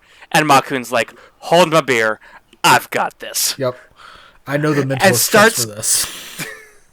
And starts going over, well-known psychological techniques. Yeah. Oh, yeah. And, they are, actual ones that are, proven to work as well. This is one of my favorite skits in the whole run. Yeah. I think it's a good skit. Especially, I especially like it because it only semi works out in the end. Yeah. And we also... I can't even make fun of the English, because there's some English phrases in this, and they're actually excellent. Yeah. Because both of the techniques that Makun mentions, he lists them in English, and it's spoken almost flawlessly. It is, yeah. No, I didn't even realize it was in English until you just said it. But no, it was 100% in English. Yeah, because he talks about door in the face and the low ball technique. Yep. And that's what he says, yeah. Which are two very common psychological techniques, I would say, but they're proven to work. Yeah, because like I've actually read about these before. I've watched. Yeah. I've gone down the rabbit hole on YouTube, and they're like, "Do you want someone to help you buy some snacks? Here's how you do it." And so he starts with the lowball technique, and he's like, "Ask her for something impossible, and then go down to what you actually want." And he's like, "That's the door in the face. That's the door in the face." So, yeah, that's door in the face. Did I say that wrong? Yeah, you said lowball. Yeah. Yeah, so you My ask bad. for It's door in the face. Yeah, so you ask for something that you like want, like for sure, like, or that you know that they won't do, but it's so extreme. And I think the example they use is like to go buy snacks, right? But that's not what you really want. I think that's the one was buy snacks, where they're like, "Hey, can you help me? Can you pick up like this one thing? Oops, I forgot my wallet. Could you actually buy all of it?" Well, no. That's the second one. That's the lowball one. No, that is lowball. What's door in the face? What's their example for door in the face? So door in the face is you say, "Hey, can you go buy me snacks?" and hand them your wallet. And they said, "No, I don't want to leave the house." And you say, "Okay, well then can you just go get me a beer out of the fridge?" And they say, "Okay, yeah, I'll do that." Because you're asking for something like this extreme effort, and then you're going down to what you actually just want them to do, and which is a lot less effort. And that one's not going to work, because if he goes to extreme skimpy, then that's going to just go back to his initial problem of her kind of hating him for trying that. You know? Yeah, and it's just like, that's a bad idea. Makun's like, "Don't you want to see in her bikini?" He says, "Yes, I'm in." He's like, "Okay, yeah, you're right, and then he's like, "Okay, the lowball technique, which is hey, can I borrow some change? I don't have enough. Can I borrow some change to buy this?" He's like, "Yeah, sure." It's like, "Oh, I forgot my whole wallet. Would you mind just buying this for me?" That's the lowball technique. Yeah, and so assistant picks out this one that like has a whole bunch of like ties in the back, so like the back's super open. Mm-hmm. And then Makun gets like this one that's like these eye two patches. tiny like eye patches basically. And he's like, "I will not let you settle, assistant friend." Yeah. And hands it to Senpai, or so he thinks. Yep. He reaches into the wrong room and gives it to his sister. Yeah, and the assistant says, "Oh no, that wasn't me, that was from Makun." And then immediately the sister opens the stall and says, "Oh, this is from Makun. Did you really want to see me in this?" And she starts like drooling and stuff. And Makun is very clearly uncomfortable, and assistant is like, "This is overall a win." Yep. And then Senpai opens up her curtain with the swimsuit with the one with the back straps. The back straps, but she's got it on backwards. And so it's kind of like a win for him as well in that sense. And he's just like, I cannot complain about either of these circumstances. Uh-huh. And I don't know. That was a weird thing for me, because it was like, what, like he won both ways, like, and doing something kind of scummy. A little scummy. I mean, to be fair, it was mostly Makun enabling him, because he tried to back out of both of them, and the Makun was like, "No, you've got this." Oh, no, you're right, for sure. But like he still went along with it, which is why I say he's worse than Issei. Back to your old point about that. I still think he's worse than Issei. But regardless, I do still think it was a really fun sequence. Oh no, it was definitely a fun sequence. I really enjoyed the interactions. I think it really highlighted the like dynamic that Makun and assistant have. They have a great partnership here. They do, yeah. And then, of course, they can't not do magic, so Tejina is like, "Haha, I'm going to trick him into thinking I'm in the other stall." She moves her shoes to the other stall, and the store assistant is like, "That's not where those belong," and moves them back. Yep. And then without knowing that, she says, "Hey, come open the curtain. See if this swimsuit looks good." So he walks over. That she's not put on yet. He walks over, opens the curtain, and she is barely covering herself. It's all out there. Yeah. And she's just like, wait, no, this was not supposed to happen. Close the curtain. Yep. And the assistant's just like... He's like all embarrassed and like kind of like... Well, he's embarrassed and like kind of like stunned. And he does like... is kind of like he can't do anything. Which that one I don't have as much of a problem with because he wasn't the one instigating it. That wasn't him. That was Senpai. That was her.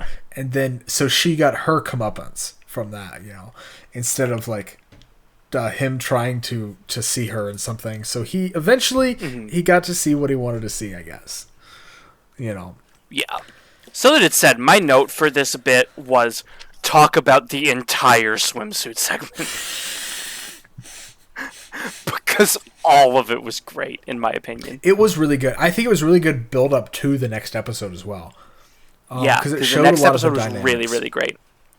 Why don't we just get to it? Why don't we get to episode 10? Let's talk about episode 10, the best episode in the series, and I think the one that... We need to unpack, like, every single skit of this, because there's a lot here. Yeah. Okay, so go on it. What's the first skit? I don't actually remember what the first one is, because my notes, like, start... My first note is Pro Gamers, which I think is, like, the second skit, when they all go, like, they're all out into the water, and then eventually Assistant and Makun come back, and they're just gaming on the beach.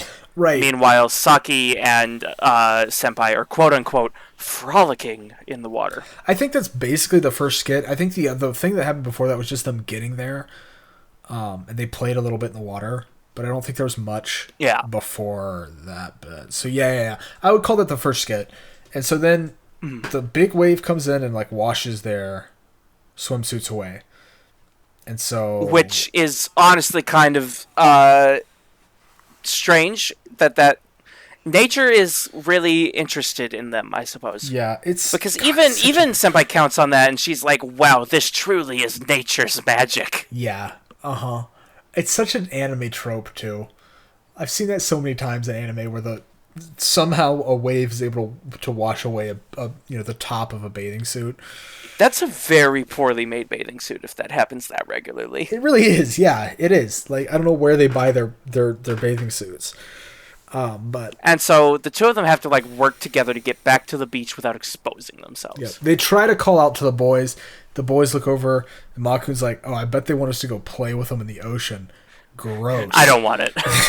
Yeah, and so then they go back to their games, because they're true gamers. They're true gamers. They are pro gamers. Yeah. And so, like, okay, we can get out of this with magic. And, which, by the way, Senpai has packed all of her magic supplies into her bikini bottom. Yeah, into her crotch. Just fully. Where else would you keep anything? Yeah, so she's got a bulge. That's and she the best pulls way to out, put it. And she just whips it out. Yep, she does. She just whips it out. A bag of sand. A jar of sand. Oh, a jar glass of sand. jar. That's right. Bag would be more convenient. That's right, yes. And she's like, this is hydrophobic sand. It hardens like clay when it's underwater. Uh-huh. And so they place it over their chest region. Yes. To walk out of the water. And it hardens, and they're like, wow, magic is good for something. And they stand up, and it falls off. Well, they make it all the way up to the beach, and it dries out. Or, like, yeah. Because as soon as it comes out of water, it just becomes sand again. Yep. And it becomes dry sand. And it immediately all falls off. They're standing in front of the two boys. No, not yet. They didn't make it to the dudes yet. They're still out, like, towards the water. That's right. That's right. They're still in the water. Because they do the balloons. Yep, that's right. Because they do the body balloons, which was... Actually, I will give them this. That was set up in a previous episode. That was something that yeah, because Saki did the body balloon in, like, the first episode. That she was introduced in. The first episode she was in, yeah. And in that particular episode, by the way, she also managed to forget the clothes she was wearing somehow? No, somehow, like, her skirt came off when she was putting the balloon on. I don't know. But unlike Senpai, she's like, okay, the show must go on. I'm sorry, Makun, I'm totally not doing this on purpose. Busts out of the balloon with no pants on. Yep. And in this episode, they put it on, it all works. And it's great. It works fine. And they walk up to the beach. And it has the excellent phrase. We're marking this explicit, right? I'm allowed to curse. Yep, you're allowed to curse. They have the phrase "less bitching, more blowing," which I think is hilarious. That's a really good one-liner as well. Yeah, it's because Senpai is also scared of balloons. She's terrified of balloons, which I would think is fake if it weren't for the fact that one of my closest friends from high school is also terrified of balloons. Yeah. So, like, I buy it. Yeah, I mean, that's fair. I guess they make loud noises. They... only if you're dumb with them. Have you seen Senpai in this entire show? I mean, yes, she's an idiot. We've been over this. Yes, okay. All right. Glad we cleared that up. Okay. And, yeah, so they have... They put on the body balloons and they're walking up to the ocean. Or out of the ocean. Yeah. So they come out of the water and Mako and his sister are just like, wow, why are they wearing balloons? They're weird. Uh-huh. And then... because they've only got their bikini bottoms on. Their tops have been washed away. Yep. And then they step on a stick. Isn't that what happens? They step on a stick? Yes. And it pops... Well, Saki steps on a stick and both of them pop? Yeah, that was really weird. I don't know why both of them popped.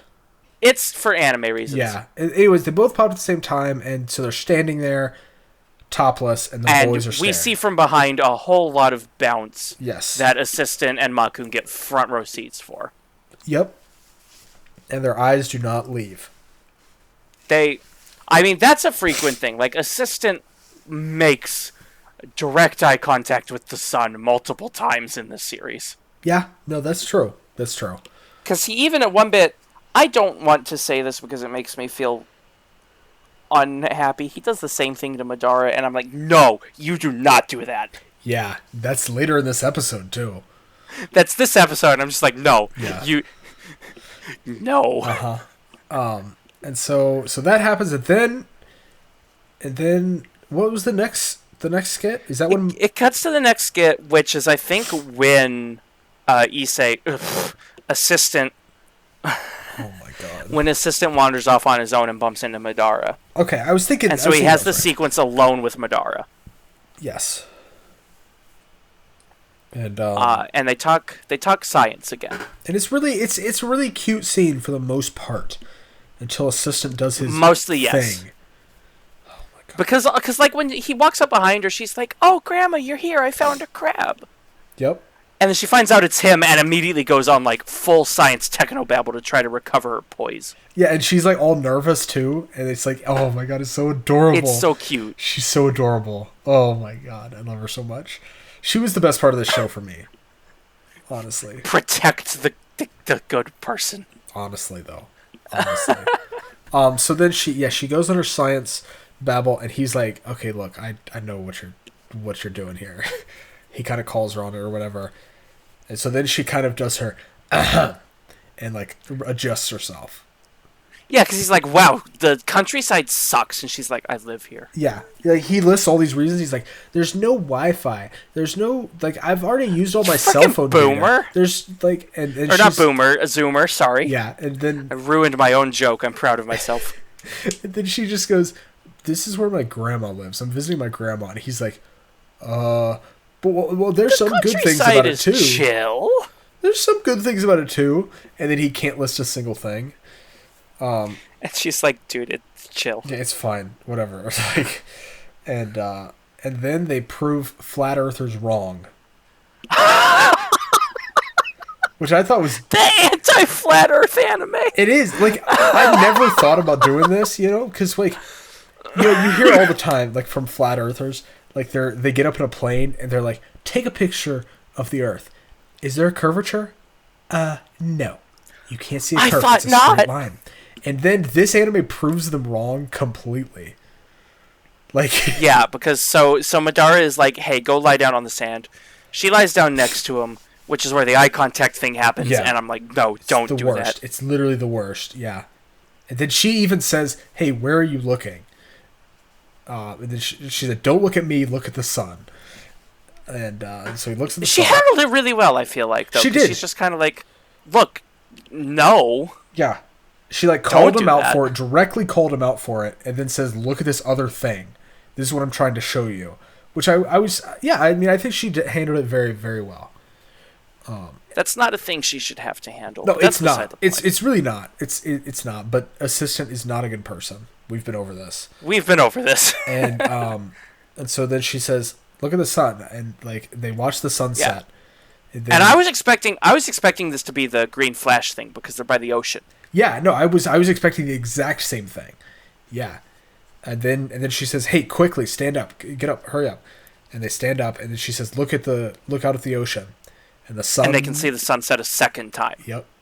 And I always forget that you can do that, but it's because of the curvature of the earth.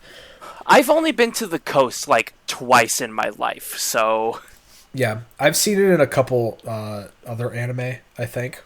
I've never done it myself, but it's but yeah, she does science, yep. And it's cute. It's adorable, and she explains how it works by showing that the earth is round and not flat, because that's dumb. She also just I don't want to be like weird when I say this, but there's like another adorable thing that like even though she's in a swimsuit on the beach, she's also got like this sweater jacket on. Yeah, like she's wearing a jacket over her swimsuit. Yeah, which like frankly is kind of a mood. Yeah, because like that's the kind of dumb thing I would do. Persona 5 freaking Yusuke, I forget which one's in Persona 5, does the same thing. He's holding lobsters with a full-on sweater out. Yeah. That's like one of my favorite character traits, even though it makes like no sense. It's such a minor thing, but yeah.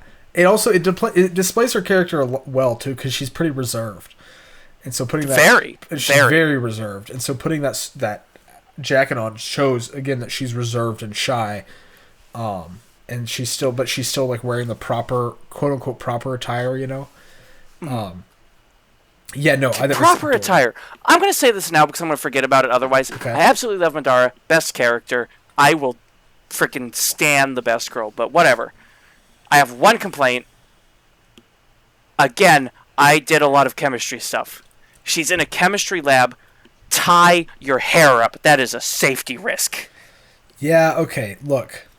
She's got anime hair, though. It's not going to get in the way. Tie your hair up. If I had to bun my hair to do chemistry, so does she. Yeah, but she's a cute anime girl. Rant over. She's a cute anime girl. Anyway, so they finish the beach sequence. The sun's down. And he's like, "You must be cold in that swimsuit." And she immediately runs off being like, "Forget this ever happened." Yep. And then he invites her to join them. Yeah, the next day they go to smash a watermelon on the beach. Yes.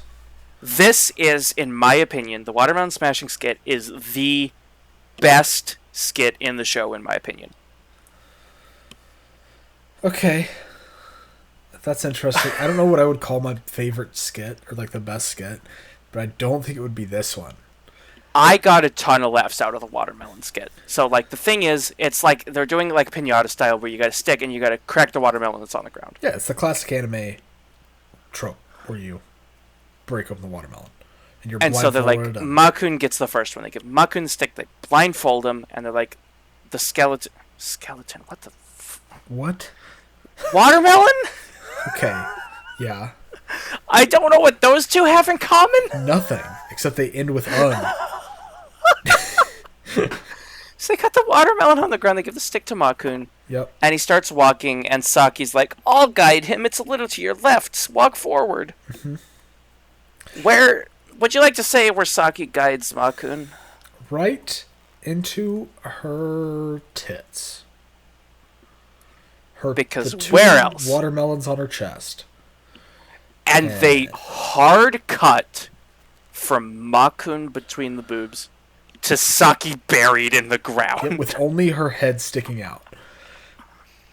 Perfect cut. Yes. There is no other way they could have done that. No, it's not. They linger for the perfect amount of time on him with his face in her chest, and she's like, "Oh yeah, Makun, yeah, you're the best, Makun," and like they linger on that for the perfect amount of time, and then hard cut to her in the ground. It's fantastic.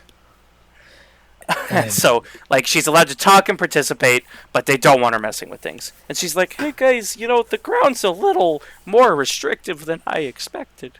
Yep. And then nobody responds to her at all. It just don't goes even to the next her. character, which is Madara. They gave it to Madara. Yep, next. Madara's next. And so Madara she does her thing.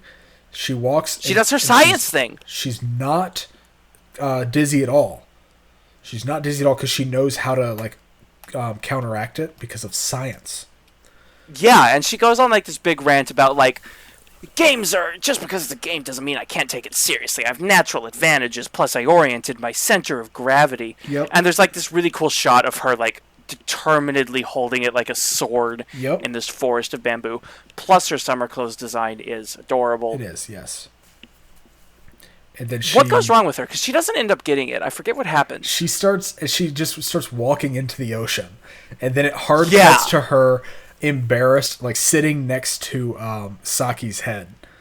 Next to Saki, and Saki just goes, "Oh, it's okay, don't worry," because she wasn't dizzy, but she wasn't correctly oriented, and just marched away. And she was so super confident about it that she's super embarrassed about it. It's adorable.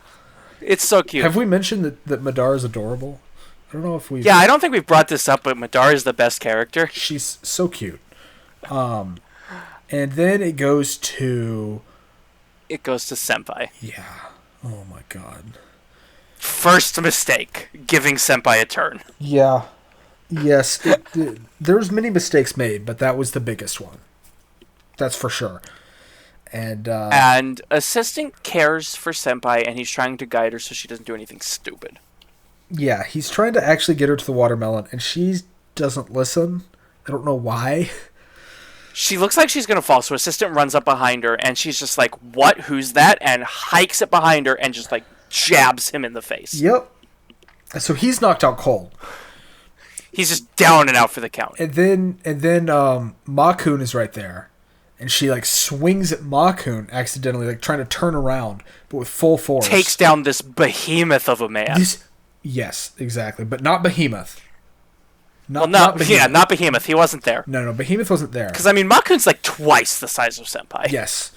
And immediately Makun is knocked out. He's cold. Takes down Makun. And then she takes down Madara as well. She realizes she hit something, like, whips around and catches Madara. Yep.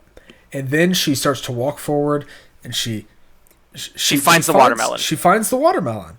And she starts and she to lines tap up. She's like, "I found it." And she lines up, and she whacks it, and it's Saki's head. She found Saki's head thinking it was the watermelon. Because Saki's just like, hey, maybe don't. Yep. Bonk! And then it just hard cuts to everybody blacked out around her while she takes off her blindfold. And she goes, "Hey, did I get it? Hey, I won! I got the watermelon, guys. Let's eat." And then she opens it, and everybody's just, like, dead. It's great. Senpai, this is what I wrote down. Senpai wins the brawl. Yeah, I mean, she did. And then it cuts to who's the one who eventually got it? Was it assistant? No, they didn't finish the watermelon bit. It ended after that. They cut off that skit and went to the fireworks skit. That's right. The fireworks skit is this. They start off by tying Senpai down because Senpai and fire is a bad mix. Yes, and then Senpai pulls out the lighter out of nowhere. He just says, "Hey, I have the lighter," and then they're like, "Yeah, she nicked it out of like Saki's pocket." Yep, and then they're like, "Okay, let's untie her before she does any more damage to herself." They're like, "Hey, can you maybe actually be that sneaky when you're doing magic?" Yeah, exactly. Because that was some next level sleight of hand. It really was, yeah, because nobody knew how she got it. And so she's just tied up and suddenly she has fire. Yeah. It's one thing I want to say about this skit is this. I think this is simultaneously. I think this might be my favorite skit, but also my least favorite skit for how it ends. Really? Yeah. That's fair. I'm still going to stick with the watermelon skit. That's fair. That is legitimately like hard laughed at the watermelon skit. Did you guffaw? Okay, so like even when I'm watching like full comedy, I don't laugh out loud. I don't go outside. I'm a very reserved person in emotion to when I'm by myself. And so I'm watching something funny. You do not get sound out of me. It doesn't happen. Gotcha. Okay. So I did not guffaw. I guffawed internally. Okay. That still counts. That counts. Okay. So, but on the guffaw scale, you were guffawing. I smiled. That's pretty top tier. Okay. We got the smile. That's past a guffaw. And okay, so we'll. And I wasn't even drunk. Wow, it's crazy. We'll get to why I think that's my least favorite skit simultaneously. I think I know exactly where you're going with it, but we'll go there. I think so, yeah. But it's not really like a comedy skit, the fireworks one. it's not really like a comedy skit for the most part. It's Yeah. mostly it's God. Okay, I mean, I might as well just get it over with now. She goes to do a flash paper trick. She Yeah. steals a lighter and wants to do a trick of the flash paper where she uses the flash paper, it goes poof, and she has a flower in her hand. But then she sets the flower on fire instead. Yep. And then she throws the flower at all the fireworks, and all the fireworks go at once. Yeah, and then one of the girls, I don't know which of the girls it was, just kind of looks at it and she's like, wow. That was her. Senpai said that. Senpai said, Oh, that was wow. Senpai? I thought it was Madara. No, it was Senpai. Yeah, because she was. Everybody else was like, I can't believe you've Because done this. that must have been so much money worth of fireworks. I don't know if fireworks are cheaper in Japan. Yeah, no, it looked like a really big bundle of fireworks. So even if Because they those are look cheaper, like quality stuff. it did. Yeah, especially Yeah, with the because show. I mean, again, I'm going off of like American stuff where you can only buy fireworks in like half of the states. Mm-hmm. Yeah, I remember driving out of state to get the good fireworks because I lived in the middle of nowhere and no one would care if you set them off. You just couldn't buy them there. yeah, that's how most of the states work. Also, Yeah, you just don't buy them here. We won't ask where you got them. Just don't do them. yeah, make them yourself. Who cares? Don't do that. We're not condoning that. We're not condoning any of this. You can't tell if it's fireworks again. It's plot twist. One's illegal and it's not the fireworks. Or it's I'm doing the thing where I ruin my own joke again. Yeah, guns are not illegal anywhere in the It's States. guns or fireworks. One's illegal and it's not the gun. There we go. Okay, so anyways, we see this nice fireworks show, and then Madara, the pure soul that she is, pulls out a small bag of sparklers. It Like says, year-old sparklers says, that her "Hey, grandma gave my her. grandma told me to bring these. They're a year old, so they might be wet." And everybody kind of like gets all sappy. It's like, oh, Because yes. Madara is such a pure soul. She is. She's so pure, and so then they all do Have that. we mentioned that Madara is best? Yeah, and then they all do their little sparklers thing. Then it's a really like And heartfelt. Senpai goes moment. all like doe-eyed looking at assistant. Yeah, and it's like a really heartfelt moment, and then the sparklers like they fizzle out and it drops on and Senpai's drops on her foot, and so then she starts kind of like it hurts obviously, so she puts on a whole show about how it hurts, like jumping around and stuff. Yeah, because like right before that she asked assistant, hey, did we grow a deeper connection? And he's like, yeah, sure. Yep. Yeah, like he's kind of like, yeah, sure. But then after that, I think doesn't she say like, I'm glad that we all did this. I think we got closer together. Yeah, and then she drops the fire on her foot, and assistant's like, no, we didn't. We really didn't. Yeah, and that's where it ends. It like hard cuts right after he says no, we didn't, and I hate that cuts to credits. because I mean, I feel like that's very in character, though. No, but the thing is, like, they did grow closer, and then the show basically to set it back to neutral just pulled that out of nowhere. Because no, I don't think that was in character for him. Personally, I think that. Oh, I absolutely thought it was, but no, I think that he, I don't think that he's necessarily like, against Senpai. I think he just speaks his mind without thinking, most of the time. Well, I mean, he had his comment in the next episode, which I mean, we can just kind of blaze past before we do our final thoughts, because I think we've already mentioned this. I personally feel like episode 10 would have been so much better of a season ending than having 2 more episodes after it. If they didn't end it with that line. Because 12... I hate that 12 line. had a good ending sequence, but 11, like, barely seemed to exist, and most of 12 wasn't good. Except for the dick balloon. We can get to that. Yeah. So I'm not going to lie to you. Am I allowed to say that? I hope I'm allowed to say fine. that. This is marked explicit. Don't forget.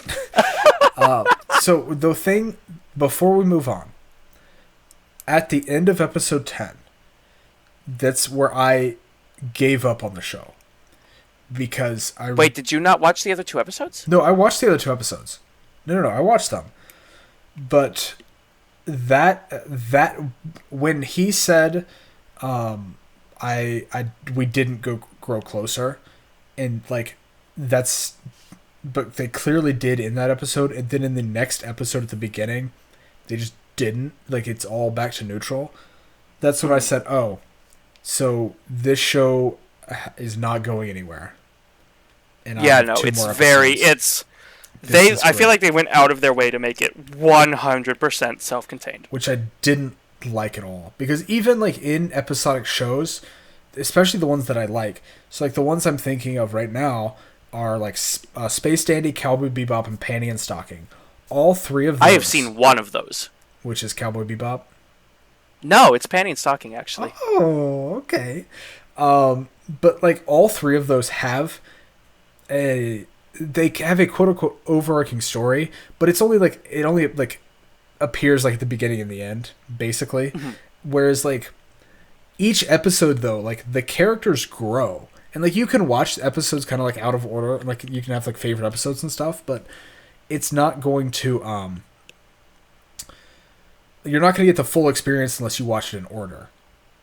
You know? Yeah, whereas that's definitely not the case for something like Tejina-senpai. Right, which I don't like at all, and it really, especially I think the reason I didn't like it, because like if I'm watching like a kid's cartoon or something, and like it's not expected for them to change, then that's fine.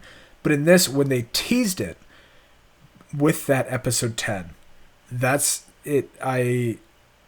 I didn't like that at all, because they like teased it that they grew. Episode 10 was very like heartfelt, sort of like the group they've become a group. They even got Madara in on it, and then they kind of just nope out of it. Yeah, because Madara doesn't really show up again either.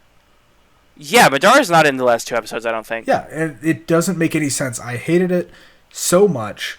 And that was... Actually, wait, no, she's in 12. I don't remember what she did, but 12 is where I made the note about, you're in the lab, tie your hair. I think that's when they were doing the tablecloth pull. I think that's where she comes back. Okay, yeah. Yeah, that's right. But, like, that's still only one thing. She was not part of the group in episode 10, and then all of a sudden she's not. And I hated that so much. Episode 10 is the last of the, like, heavy character episodes. The only character Well, actually, no. Because 11 has a lot of quote-unquote development for Assistant, because we see... Do you want to just move on to 11? Because I think that addresses let's go on to 11, yeah. So in 11, there's this weird dialogue about big hands and sweaty hands, and it's a little weird. Uh-huh. But then they move forward, and Makun asks if Senpai has a boyfriend, to which Assistant says, hey, don't. Mm-hmm. And it turns out it's because Masashi saw Senpai with a dude.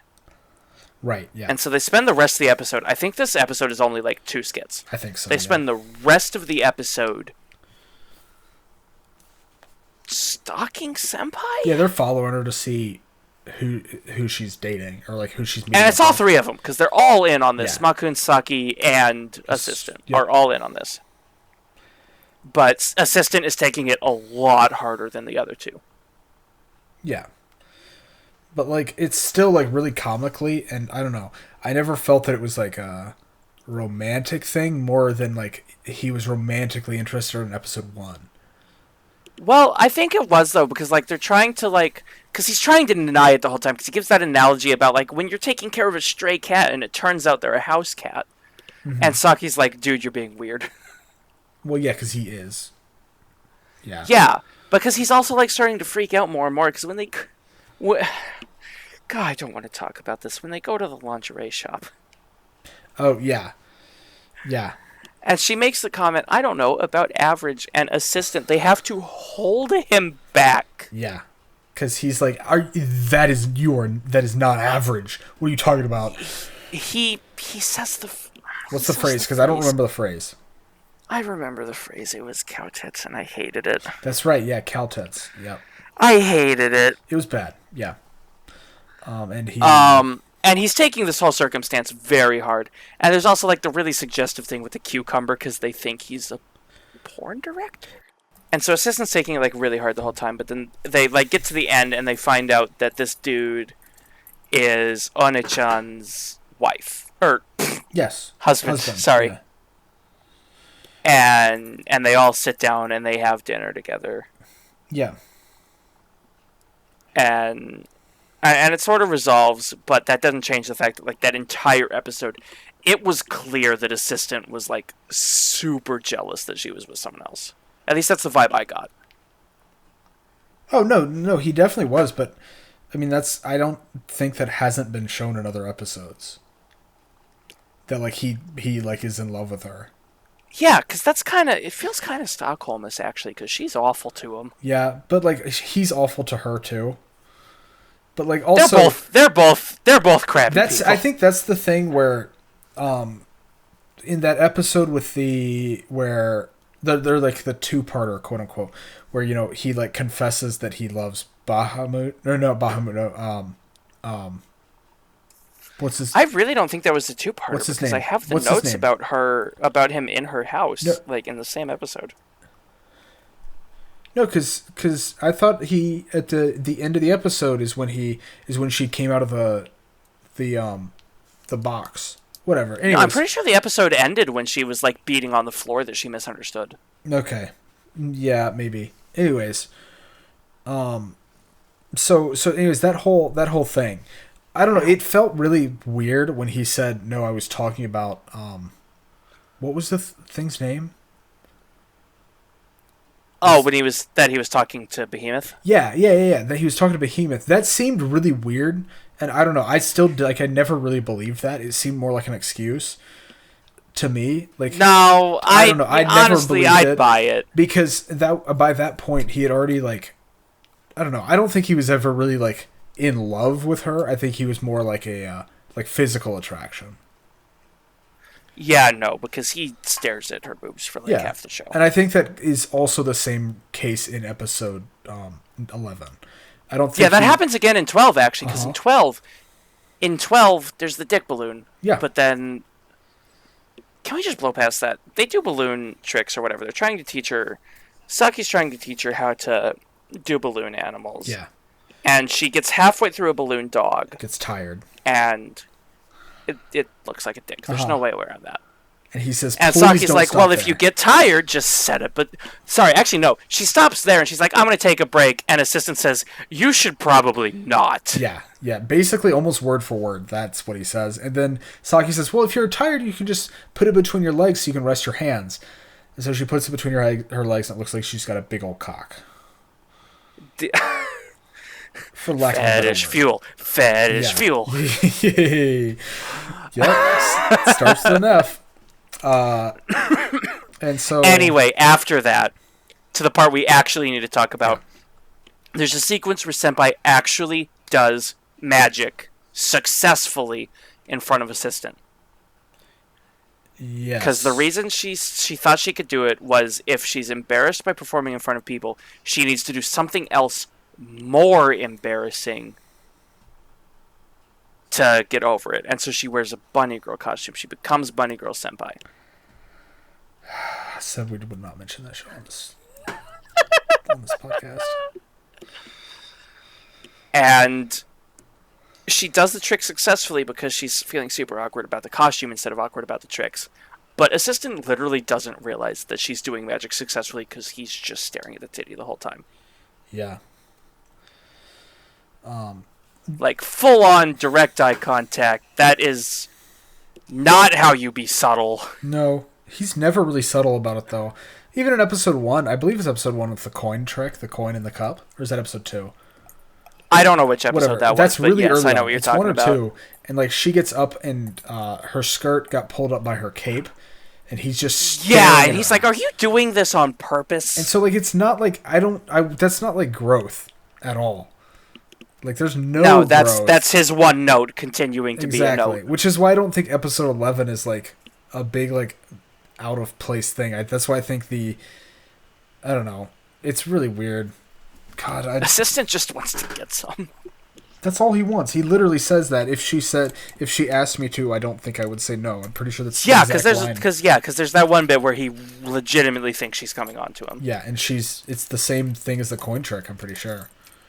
I think so. I think it was the same episode because that was like very innuendo lady, and then she legitimately didn't realize. Yeah, and she never did. Also, she never realized, but. I don't know. But that last skit is where the first season ends, is with her like actually doing magic. Yeah. And he just doesn't realize. Yeah. And that's how the show ends. That's how the show ends. With basically no character growth. and nothing of note. So why don't we work our way through? I think we've already spoiled like a lot of our final thoughts in the first half of the show. So go ahead and go with your let's start with the scores. I kind of wanted to go second, but I'll go ahead. I'll start with mine. All right, yeah, go ahead and do yours, because I feel like mine has a little bit more background to it. Yeah, I think it does. I mean, I think, God, I generally like ecchi shows, you know, like I do, but this one it wasn't my thing. For shame, I totally haven't seen a ton of them myself. You've only seen like 40 shows, and that's like the majority of your shows. I've seen 40 shows and 30. That's probably not true, I hope. Oh, God. But, God, this is... There wasn't anything else besides ecchi and, like, repetitive comedy. And when I started the show, I was like, oh, this is pretty good. Like, it's really funny. It's got good art. I think this might be an 8 out of 10. But by the final episode... When I went and hit completed on AniList, it got a 5.5. Ouch. It really dropped because it didn't progress at all. The jokes became repetitive and the characters kind of got grating on me, honestly. I still I did like the art, which is what kept it up. Like it wasn't going to drop below a 5.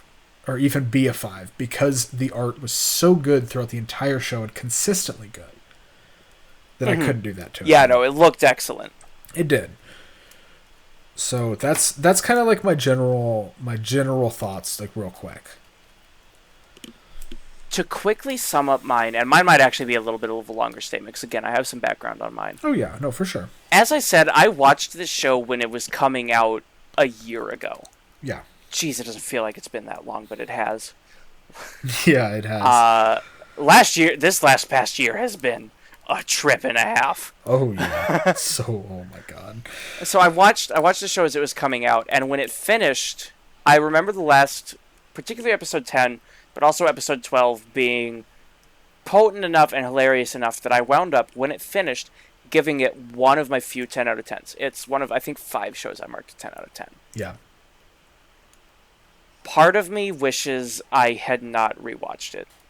Mm-hmm. I cannot, in good conscience, leave this at a 10. That's understandable. I don't think it's as weak as Seaweed has deemed it to be, but I definitely found the first 5 or 6 episodes to be good at parts, but overall sort of drag along. I feel like it doesn't, like, pick up until Saki and, more importantly, Masashi joining the club. I feel like it's really slow until about episode 6 or 7. And that really weak first half, I think, is bringing it down to a 9, if not an 8 for me. Wow. Okay. It's a harsh drop. I kind of wish I kept the nostalgia goggles. Yeah, but it's good. It's good to, you know, to remove them every once in a while. Maybe not this quickly, though, you know. Not this quickly. 1 year was too quick. There's a reason why I haven't watched Shark Boy and Lava Girl since I was like 10. Yeah, I will never rewatch that movie because that is the perfect movie, and I will not... It's flawless. You cannot convince me otherwise. I will not listen. I will not prove myself otherwise by watching it. Yeah, I mean, I do... I wish for you that... because you were so enthusiastic about the show... And I wish that... I was so excited to get back into this. And I wish a similar thing happened to you that happened to me with being on Kokochiki Boibu Love. Where it was just better. It was even better. So, like, I mean, I feel for you. Like, I honestly do. And I think the show has its good points. Madara. But, I don't know. Just, it's not for me, you know. I think it would be... I think a good way to watch this is just to watch an episode a week.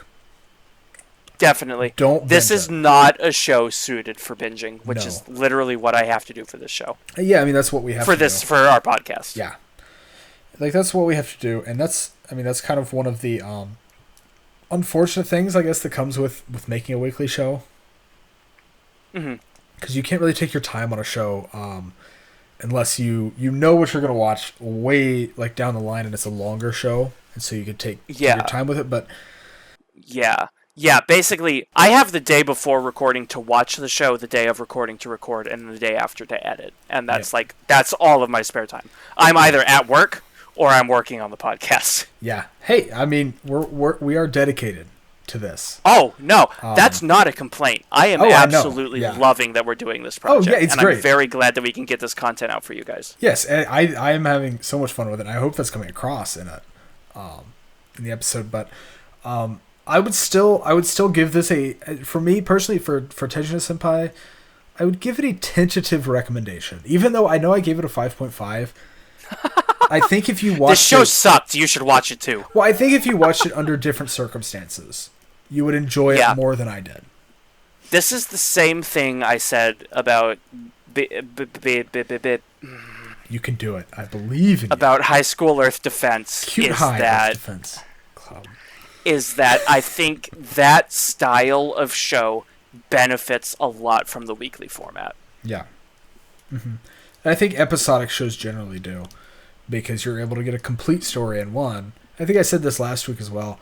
You're able to get a complete story and you feel full afterwards, rather than a series that's like a one narrative, and you want to know more, and so you want more episodes, and it's easy to binge it. But yeah. I think it's about the same for me. It definitely didn't hold up near as much as it did the first time through, but I definitely still recommend it. And I think that's going to be my final thought, is it's good. It's not as good as I thought, but it's still good.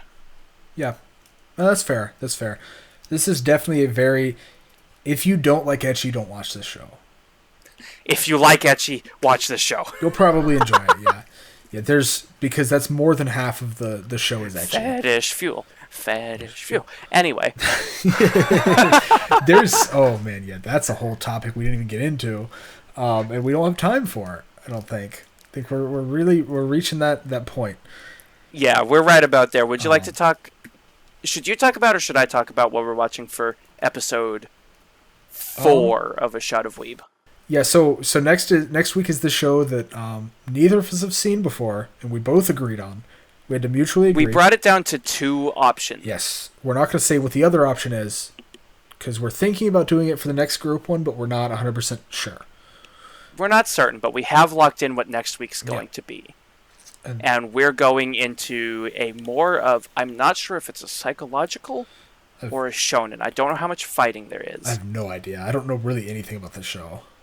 We're both going in comparatively blind. I forget when it aired. Was it last year, or is it older? I'd have to pull up the page. I should have pulled up the page in advance. Oh, well.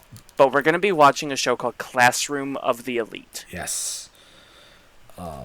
And that will be our episode 4 of A Shot of Weeb. We're relocating our airing schedule to Saturdays, we think. So yeah, there's not really much of a relocation. It's just kind of what we've been doing. We wanted to do Fridays, and then tech issues pushed us to Saturday both times. Yep, and so we just decided, hey, I think Saturday's the day.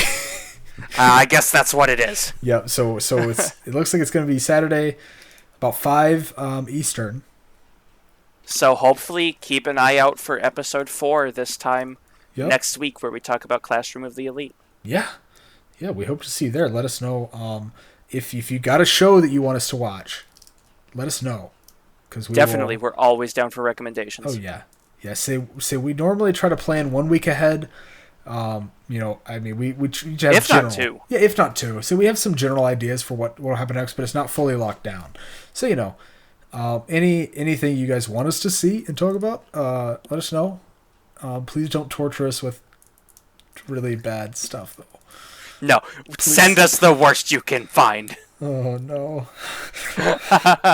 All right. Well, I think that'll do it for episode 3. That'll do it for episode 3 of A Shot of Weeb. We hope to see you guys next week. Thank you for stopping by for this humble podcast of ours. Yes, I've been the Seaweed Ambassador. And I'm the Epic Wob. And we'll see you next week. Peace out.